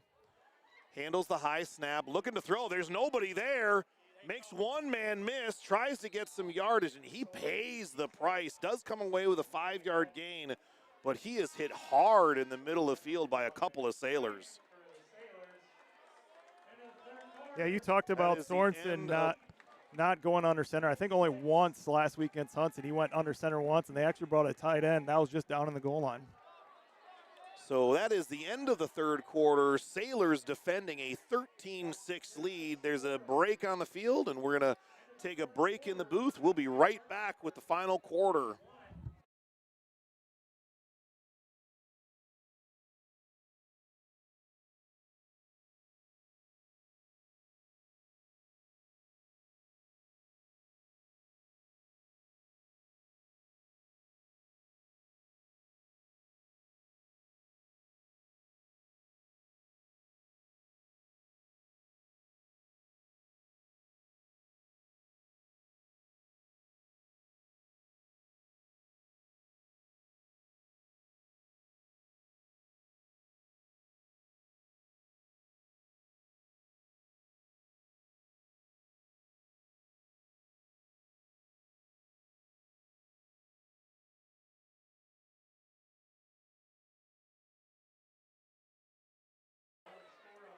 Welcome back to TJ McLaughlin Field at Columbus Catholic High School in Waterloo, Iowa.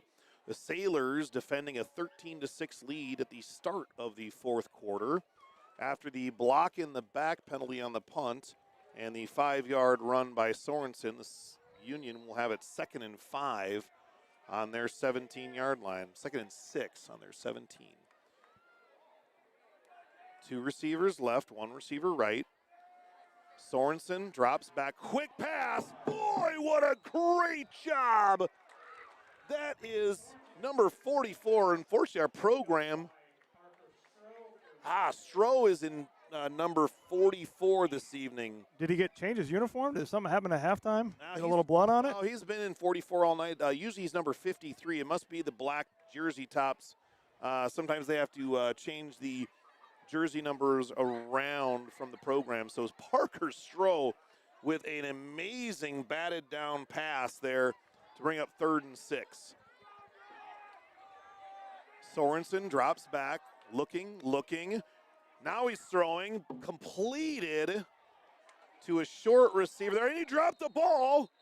And the referee is whistling it down. I think Union recovered it regardless.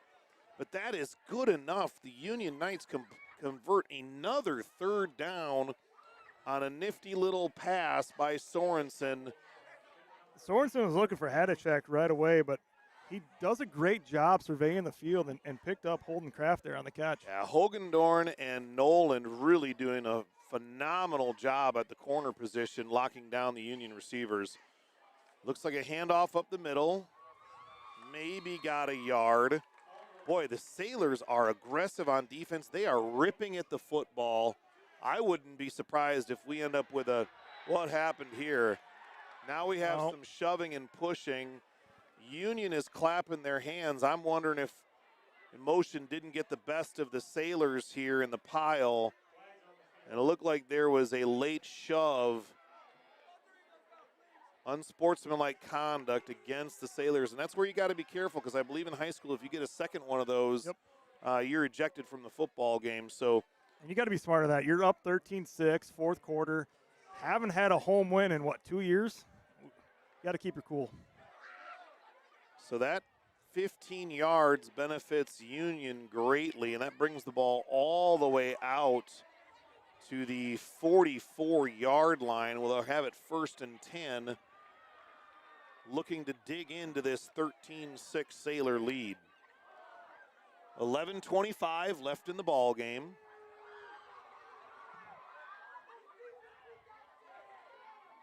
Setting the chains here, the officiating crew, letting both teams substitute. A lot of physicality, a lot of emotion on the sideline. Great crowd and a beautiful night for football here. We're down to 61 degrees right now. Now we're going to get underway. Clock winds. Sorensen in the shotgun. Handoff up the middle. Little bit of room there. Makes a 4-yard run before the Sailor defense makes the stop. Sailors doing a great job holding Kailberg tonight. Had maybe 1-2 big runs, but other than that, it's just been short gains for him. 2nd and 5. Well, it's a pretty generous spot. I thought it was only about a 3-yard gain, but it turns out to be a 5-yard gain. 2nd and 5 for the Knights. Sailors looking to close this one out on senior night. Handoff up the middle as again Kailberg stumbling, keep going, still going, moving the pile. Big strong kid. That's about a 10-yard gain. And now the Knights are into Sailor territory with the ball on the 39-yard line, 1st and 10. The yards after contact was great on that one. He kept getting hit in the back, and it just kept moving him forward. Yeah, kept moving his legs, churning, pumping. And the Sailors finally bring him down after about 10 yards. Sailors looking to get the stop here. Sorensen again in shotgun. Twins right. Single receiver at the bottom of your screen to the left. Handoff to Kailberg again. Getting grabbed, running people over. Boy, that's a big boy run right there, about 9 yards, 9.5 yards, bring up 2nd and short.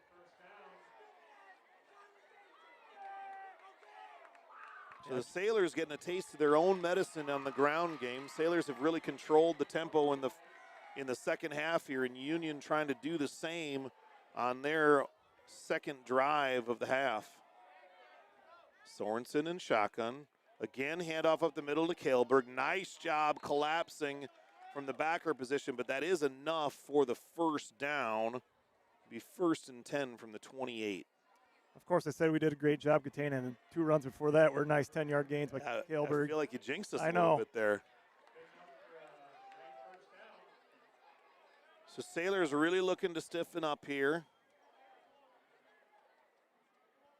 As Union driving, 9 minutes and 18 seconds left in this 4th quarter. Has been a fantastic high school football game. Well fought on both sides of the ball.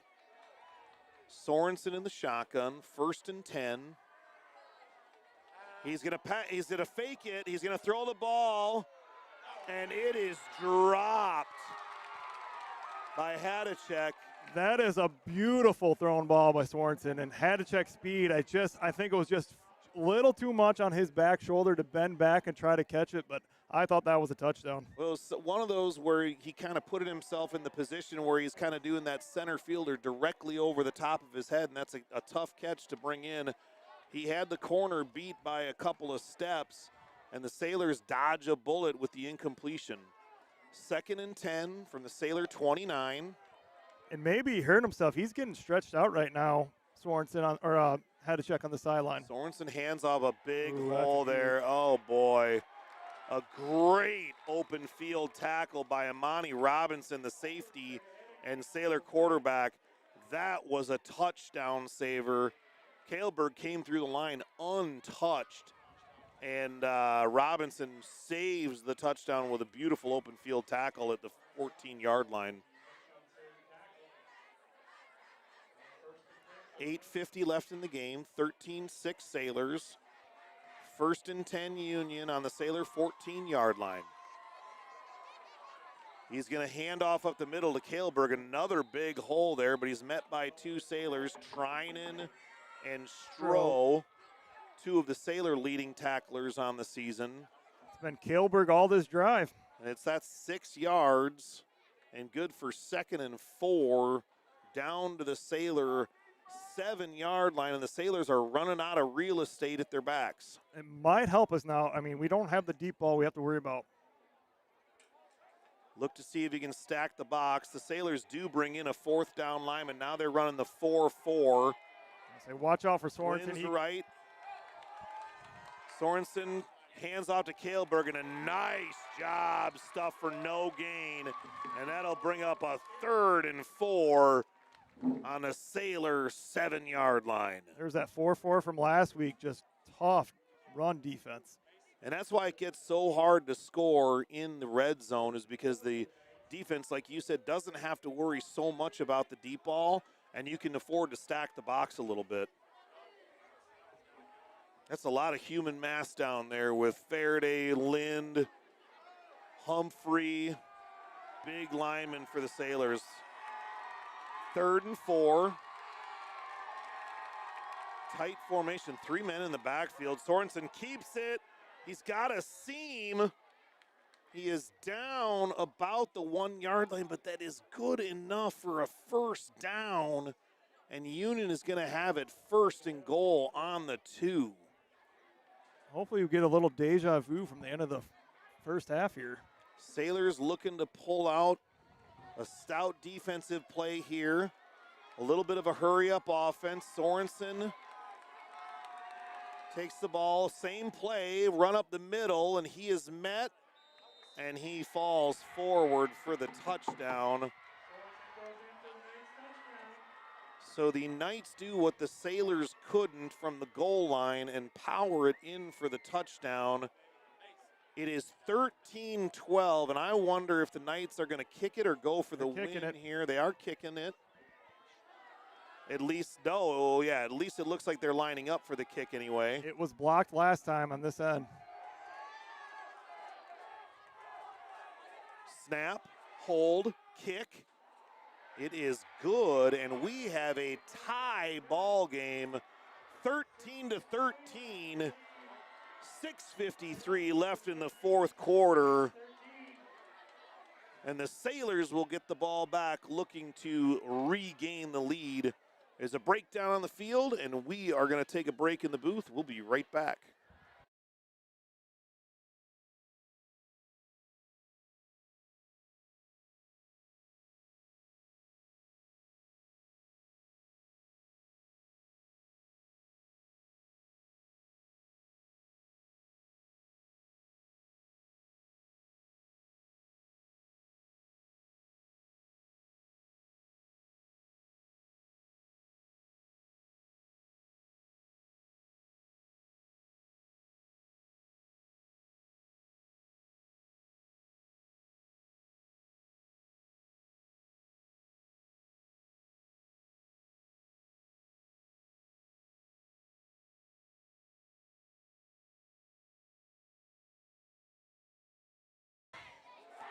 We're back in Waterloo, Iowa, where the Union Knights have just tied the game on a well-run offense here. A lot of Kaleberg on that play, a couple of draws by Sorensen, the quarterback.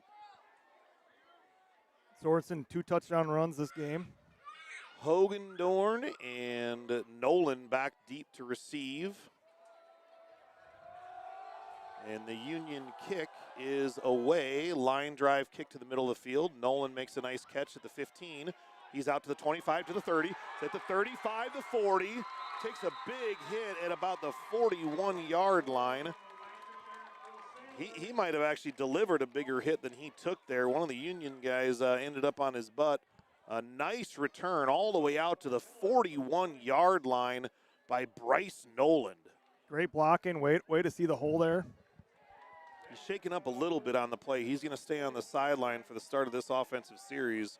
Would love to see him back in the football game. So 1st and 10 from the 41. Sailors looking to regain the lead. We're knotted up at 13 all. 6:44 left in the ball game. Robinson in the shotgun, trips left, drops back, looking. He's going to go deep. They want it all. Throwing it up to Hash. Comes back to the football. Can't quite come back. Robinson gave him a chance. A little short, but Hush made a great move trying to get to it. Tried to make the adjustment back to the ball. And I think the Union corner is sweating it a little bit. He's at a significant height disadvantage against the lanky Owen Hash. Great job of the O-line picking up that blitz, giving Amani time to throw it up there. So Coach Schmidt electing to take a shot deep on 1st down, brings up 2nd and 10 from the 41. 6:37 left in the ball game. Trips left. Hash alone to the right. Drops back. Little curl route. Caught. Little pitch and catch there. Nice play there. That one looked very easy. You go deep, come back with a curl, that's going to be open. And I think that's exactly what happened. Number one, the Union corner was playing a little softer after he'd been beat on the last play. And so comes up 3rd and 2 in a critical 3rd down situation at the 49-yard line. Nolan in after sitting out after that kick return. 6:33 left in the ball game.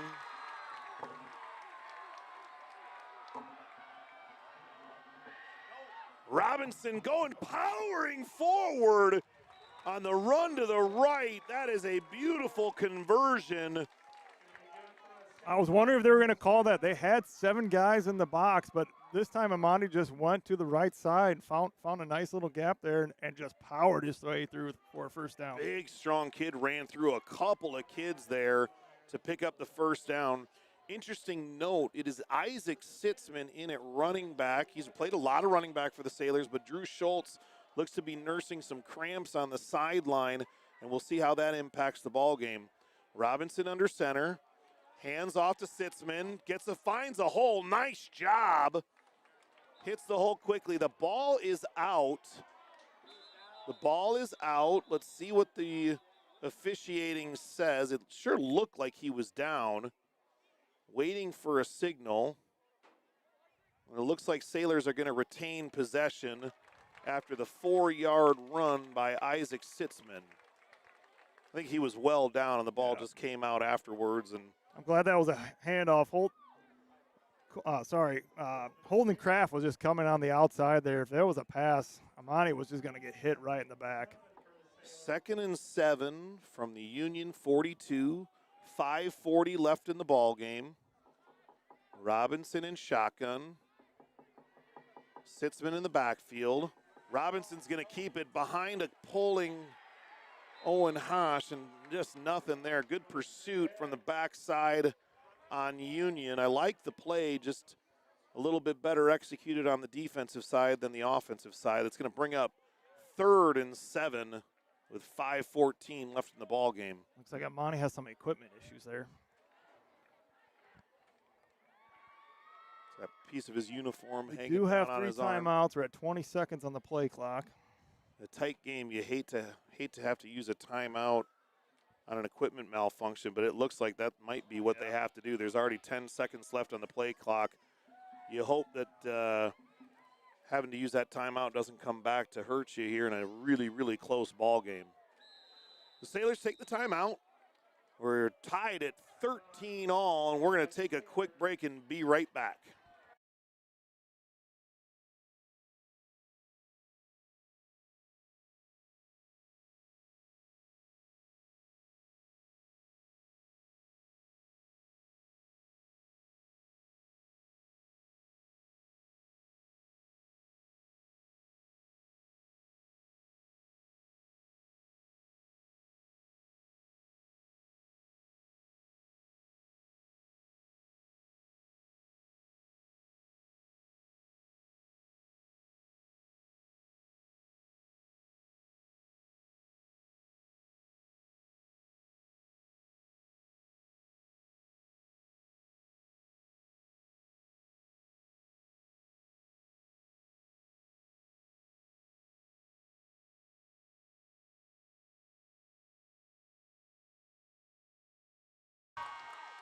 So after the timeout here, Sailors have the ball 3rd and 6 on the Union 41-yard line. Would sure think with any kind of positive yardage here, you're in 4-down territory. Hopefully doesn't come to that. I think you got to gain at least 3 yards for that. Robinson under center, double tight end. Looks like a handoff, looking to go inside to Sitzman. Maybe got a couple. I think it's going to bring up 4th and 5. So very interesting decision here for Coach Schmidt. You know, after the last Union drive where they kind of ground you down, I feel like you need to retain possession and go for this. Robinson coming in, looks like they're going to go for it on 4th and 5. Play of the game to this point. Robinson the shotgun, Schultz still sidelined. Drops back, quick throw. He's got him. That's a beautiful curl route and catch from Robinson to Haas. And that is a Sailor first down. They convert on 4th. That's what's going to hurt you. You get a blitz like that, it is one-on-one. And Hush just did a great job just turning around on that curl. Great timing route. It sure looked like Robinson threw the ball before Hosh even turned around, and that's a tough play to convert and a even tougher play to stop for the defense. Sailors go 5 wide, empty backfield, 1st and 10. Robinson keeps up the middle, beats one guy to the outside, big collision along the sideline, and that's a nice gain, nice 4-yard run. Love how they're using Robinson tonight and his big, strong body. He's playing a great football game. Drew Schultz back in the game with a great block there to help seal the edge there so Monty can get a couple more yards. Schultz back on the field, 2nd and 6. Ball game tied 13-13. 3 minutes and 28 seconds left in the 4th quarter. Sailors looking to regain the lead. Ball on the 27-yard line. Robinson in the shotgun, twins right. Now he steps up under center. Handoff to Schultz right in the middle. Boy, nice lead block there. And he goes for about 3 or 4, and that's going to set up 3rd and short. Monty's tired of getting quick water break there. Playing both sides, offense and defense. A lot of boys playing Iron Man football on both sides of the ball tonight. You got to give it to these boys in the 1A, 2A, single A classes. Boy, they just sell all out and they rarely come off the field. 2:52 in the ball game. Sailors 3rd and 1 from the 21-yard line. 5 wide. Robinson in shotgun goes up the middle. Boy, he is very close to the first down. I think they're going to mark him just short. It's almost that same play as the end of the first half, just trying to get it up there. Union knows it's coming. It just a big pile of boys right there. And they are going to measure. It looks, boy, that is close. This is going to be within a foot one way or the other. It looks like he has to get to the 20.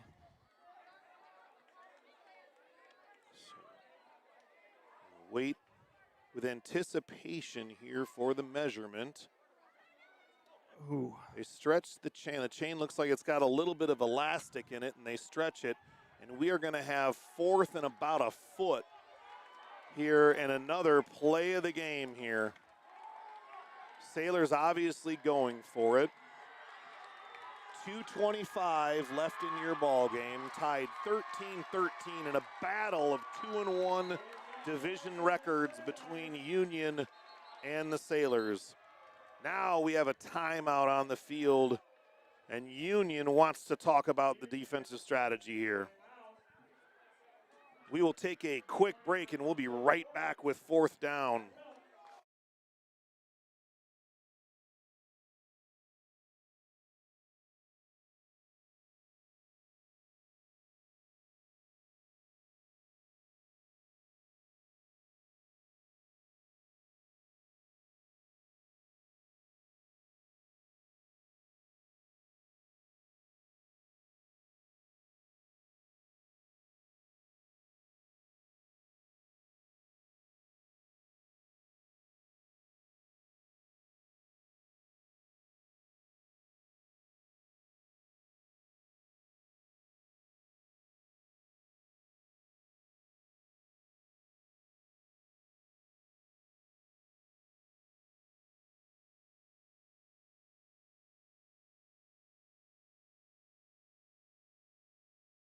We're back here.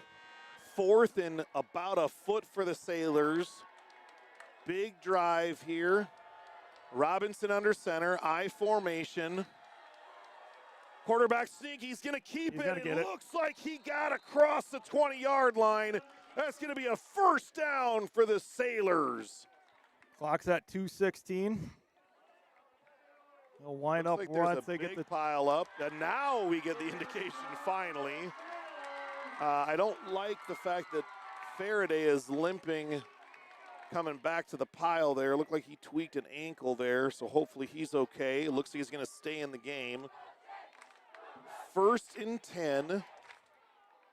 Ball directly on the 20-yard line of Union. Clock running at 2:02 left in the ball game. Marcus, it doesn't get any better than this, does it? This is the greatest. Just the greatest. I formation, Robinson under center. Takes the snap, handoff to Schultz. Hits the hole hard, maybe about a yard. We're not seeing a lot of shotgun snaps here this drive. Taking very good care of the football here. Got a yard, 2nd and 9. We got another timeout. Looks like maybe Union. Union Trying to save that time. trying to save some time on the clock. Very smart. Not allowing the Sailors to run the clock down here. And it's interesting because, you know, Bryce Nolan's your place kicker. He has not attempted a field goal the entire season. He's 12 for 16 on PATs coming into this game on the year. So you're trying to balance between going for the touchdown, milking clock, setting up the short field goal. There's a lot of strategy here in the last 2 minutes of the game. Very interesting to see if the Sailors elect to stay conservative and keep it on the ground, or if they try to open it up and maybe take a shot at the end zone. And we also heard that Hudson was down at one point 21-7. So we'll see, you know, as we talked about, this is a second place game. We don't know any given Friday what Hudson can do next week, but this is a huge game, huge ending here. 13 all, 2nd and 9 from the 19. 1:46 left in the 4th quarter. Robinson, snap, fakes the handoff, rolls out. He's got Hosh in the Hosh flat. wide open. 10. He's at the 12, about the 6-yard line. What a great play call and execution by the Sailors. They are going to have a 1st and goal from the 7-yard line. You just run and run and run. You set up that play action fake. Hush was just wide open. Just an incredible job by the offensive play calling and scheming by the Sailor coaching staff this evening, and great execution on the field. Looks like Now another we have time. another timeout. They're going to waste it. So it is going to be our ball. 1:24 left. We own the time. 1:24 left in the ball game. The Knights are out of timeouts. You have the ball, 1st and goal from the 7. Still very interesting in what you choose to do here, because it's not like the NFL. Field goals are not automatic. I mean, heck, in high school, extra points aren't automatic. Well, we had a blocked extra point tonight. I mean, it is hard to kick a field goal. That is exactly right. So it'll be very interesting to see what Coach Smith does. You want to take care of the football. You definitely want to, have ball security. It'll be very interesting to see what they scheme up here down in the red zone. I think what's beautiful in that last play, we've been under center, and I think Union was guaranteed that was going to be a run. Just a beautiful play action fake. That was a very well-designed call and a very well-executed call. Hush, good job keeping the ball as he was getting tackled. It looked like he was getting thrown down a little bit there. So the Sailors come out in an empty backfield, 5 wide. I think that's going to surprise the Knights a little bit. They've got some linebackers out there in coverage, and they can't do anything to make any adjustments right now. Robinson keeps it on the draw, and he's stuffed at the line of scrimmage. And he is stopped for no gain. Clock running, 1:14 left in the ball game. 2nd and goal from the 7-yard line. Sailors do have 2 timeouts. Plenty of time left. 28 seconds left on the play clock. Wouldn't mind winding this down, running another play. you certainly want to make sure no matter what happens here that Union doesn't get the ball back. Yep. But you need to come away with points and win this ball game. We've seen our kick return coverage, our kick off coverage, not the greatest. Robinson in the shotgun, 5 wide again. They're going to run the same draw. Some great blocks. Oh, false start. Are you kidding me? Robinson had a wide open lane to the goal line, and there's a false start on the Sailor offense. That's going to back them up 5 to the 12-yard line. 37 seconds left in the ball game. It'll be 2nd and 12. Again, that far side line judge with the flag. Boy, and if you're running a quarterback draw and that's a receiver moving or something like that, that is just, I didn't see who moved, but I that didn't is either. near inexcusable in a situation like this. So 2nd and goal from the 12, 37 seconds left in the ball game. Sailors come out. Oh, they're a little confused here. Now they get set. Robinson in the shotgun. Drops back, looking, and he is going to be sacked. Boy, and you have 2 negative plays back to back. And now all of a sudden a gimme field goal, or at least a short field goal, becomes a very long high school field goal, and it is going to be 3rd and goal from the 18-yard line. We were talking at the break, where you want to be at is anything within the side of the 15 on a field goal. 2 negative plays back to back is just a killer on the drive. We have the ball 1st and goal from the 7. After 2 negative plays, you've now got it 3rd and goal from the 18. And now is a situation where I'm wondering if Coach Schmidt's not going to look for something that maybe is just 5, 6, 7 yards to give Noland a shot at a game-winning field goal. I can't see. How much time do we have left? I know the time out is clicking down. I believe there's 37 seconds. Okay, 37. so 37 seconds left on the play clock, or on the game clock, we believe. So you talk about that. If you can at least get a few yards here, have the clock go, take your final timeout. And then at least if you miss 27 seconds left, on the game clock. They've reset it to 30 seconds now. You do got to give Amani credit, not trying to throw a ball great in there. job. Absolutely. He's learning it throughout the year here. Absolutely. You don't turn the ball over, and didn't fumble or anything like that, tucked it away. 3rd and goal from the 18. Robinson in the shotgun. Drops back. He's looking for Hash in the end zone. Oh, He just slipped. He turned around and slipped. Monty's a little slow to get up. That is an incomplete pass. Now you're 4th and goal from the 18. That is going to be about a 35-yard field goal attempt. Let's see what the Sailors elect to do here. They do got a timeout to think about it. And maybe rest Amani a little bit. He's favoring his arm. 26 seconds left in the ball game. Coach Schmidt is going to take a timeout to make a decision. You're kind of stuck between a rock and a hard place here. You're either trying to convert 4th and goal from the 18 or have Bryce Noland attempt his first field goal of the season and attempt a 35-yard game winner. I honestly think you're probably, it's 6 of one, half a dozen of another. It's going to be very They got the block out. I think they're going to kick it. They are practicing during this timeout. They're practicing the snap and the hold between the long snapper, Lucas Clark, and Amani Robinson.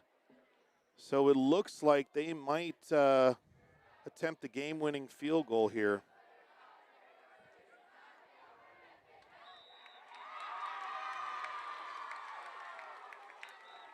High school, do you get it at the PAT? I think you probably get it back at the line of scrimmage. Yeah, I'm not sure if they do miss it, if Union would get it at the spot of the kick or the line of scrimmage.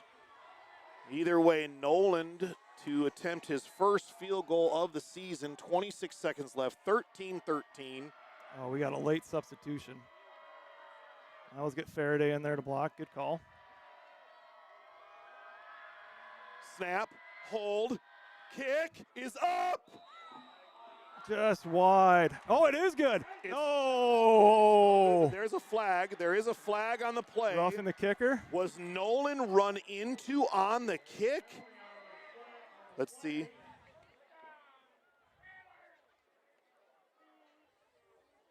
They're talking to Coach Schmidt, I believe. What is the? It is no good. So Coach Schmidt is trying to ask. So there is definitely some confusion down in the end zone. I believe one official said it was good and one said it was no good. And now they're both conferring it's no good. The reason Coach Schmidt wanted to know because he needs to know whether to accept the penalty or decline the penalty. Yeah, that near side official put his hands up in the air. It got know. me a little excited, but it did go wide left. So with the penalty, field goal's no good. Rough penalty is personal foul, roughing the kicker. The Sailors are going to have the ball. Is that a first? Is that a half the distance possibly? If it is, they would have it. It's an automatic first down for sure. But it depends if I believe it's going to be half the distance to the goal line where the Sailors would have this first and goal from the 9-yard line. So do you run a play here, run trips, put Hosh on the outside and Now, just hang on throw a it up to second. him? Where are they spotting the ball? Yes, they are spotting at the 9-yard line. You got 20 seconds. You don't have any timeouts. I would like to see a couple throws in the end zone. Yeah, so you have some options here. You got 20 seconds left. You can take a couple shots. You cannot get tackled in bounds. So the throw has either got to be incomplete or into the end zone. Just how I said, you got number 1 on Hush. Robinson in the shotgun. They see it. It's Looking at triple. It's Hush. tripled. That's a touchdown! Oh my God! Sailors win the ball game! Sailors win! Sailors win! On the touchdown pass from Robinson to Owen Hosh! You could not throw that ball any better than that, Marcus. It was almost a triple coverage. It's just as I called. You put one-on-one on him, you put the trips out, and you make Owen Hush make a play. Great throw by Amani. Now, I am getting ahead of myself just a little bit. I apologize to the fans at home. That's not necessarily a win. We have the lead. There is 15 seconds left in the ball game. The kick's away. The extra point is good. That is a 20-13 lead for the Sailors, and they are going to have to kick off to Union with 15 seconds left in the ball game. So strategy here, Marcus, you kick it out of bounds.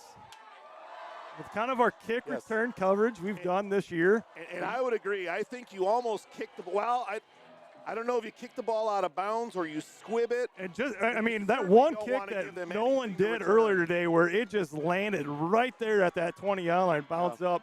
Try to do a kick like that, contain them.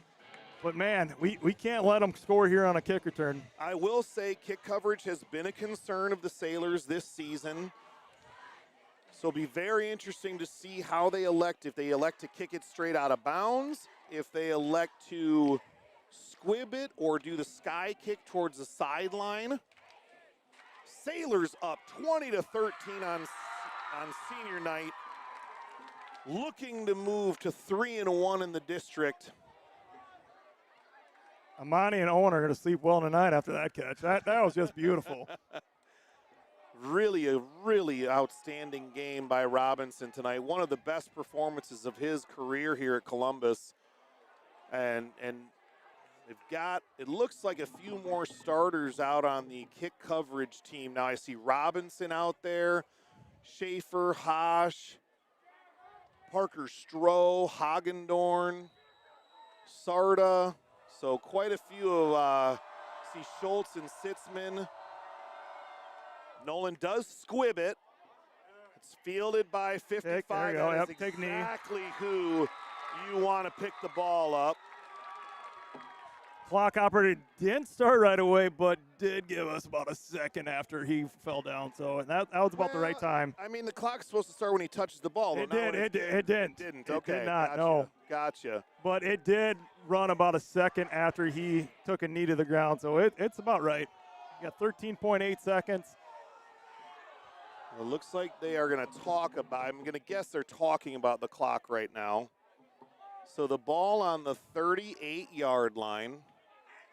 They might be putting a little bit of time back on the clock here. Let's Can't be see what much happens. if they put it on.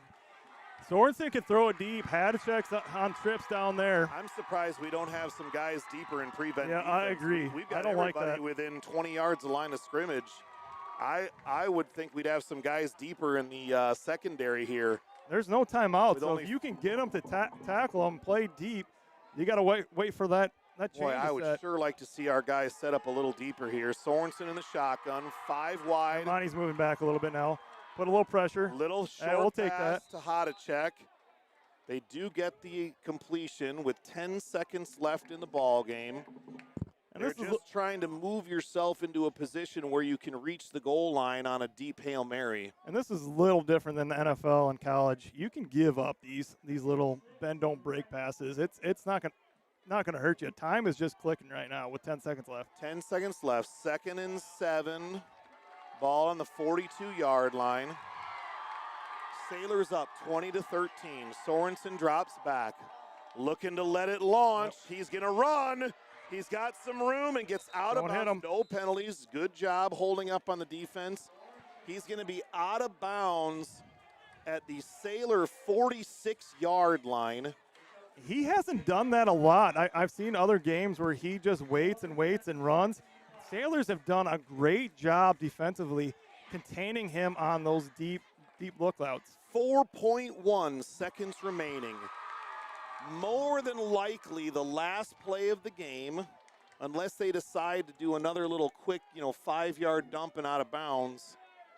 1st and 10, Sailors in a prevent look. I think what helps is they can run the ball deep, but they're not tall wide receivers. He's offsides. He's lined up offsides. The receiver is lined up. Oh, he moved offsides. back. Oh, well, delay of Is game. that going to be a I think so that delay helped of it. game? That's going to move him back 5 yards. Yeah, that split wideout was lined up offsides and finally moved back at the last second. Yeah, number 2, Cooper Spore, was at least a yard offsides. He had to get back and set, and by that time happened, it was delay of game. 4.1 seconds.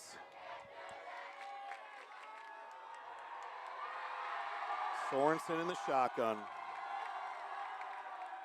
Rolls to his right, looking to launch it towards the ball, and the ball is up That's in the the end of the game. air. Picked off! And he goes down. The Sailors Sailors win! seal the victory with an interception by Bryce Noland to move to 3-1 in the district. Oh, man, Marcus, our hearts can stop pounding now. Wow, what a great game by Sailors. We talked about that early in the day. If you contain this high offense that scores 33 points a game to 18 or less, you score 3 touchdowns, you're going to win the game. 20-13, the Sailors close out the Union Knights. And let's just let it breathe here for a second and soak in the celebration by the Sailors.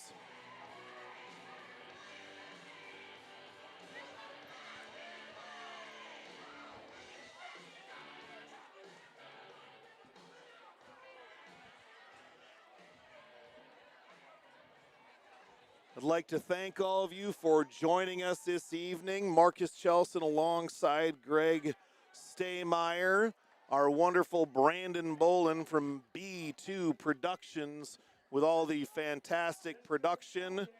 Done a phenomenal job with the live stream the last few seasons. Appreciate all your time, bud. Thank you to Julie, our athletic director at Columbus Catholic, and all the administrative and support staff here. The Sailors get the W, Greg, and what a monumental win for Columbus to move to 3-1 in the district, with Applington Parkersburg coming to town next week. Yeah, we don't know the final score of that AP Hudson game. They could be AP moving to 2-2. And there's going to be a lot of moving pieces this last week in the district. I mean, you can see 1, 2, 3, 4 all move around that last week. It's going to be interesting to watch, and luckily we have it at home. The interesting part about it is that Hudson, even if they took the loss, we don't know the final score there yet, but if they took the loss and are down at 3-1, they do hold the tiebreaker against both Union and Columbus. So if the Sailors would want to win the district, they would need Hudson to lose next week. I believe they have Jessup Yeah, I Not think you're right. I 100% think sure. Jessup and Sumner are playing tonight. Yep.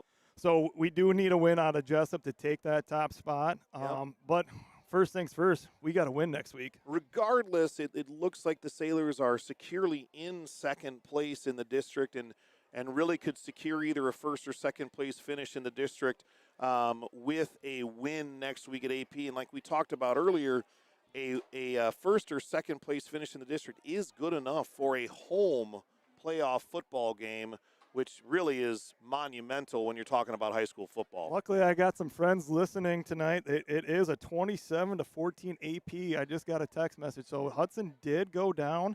Hudson's a good team. I mean, they've lost some games this year, but all their games have been losses. Been ranked opponents. So they've had a tough schedule here. So congratulations to the Sailors on a hard-fought victory. Big shout out to the Union football team and their coaching staff. A well fought battle on both sides of the football tonight. Defense, I'm proud of this defense. They came in, scouted it. I mean, Union is great on that RPO and option play, and we were able to stop it. We're going to close it out here with the Sailor Fight song from the student section.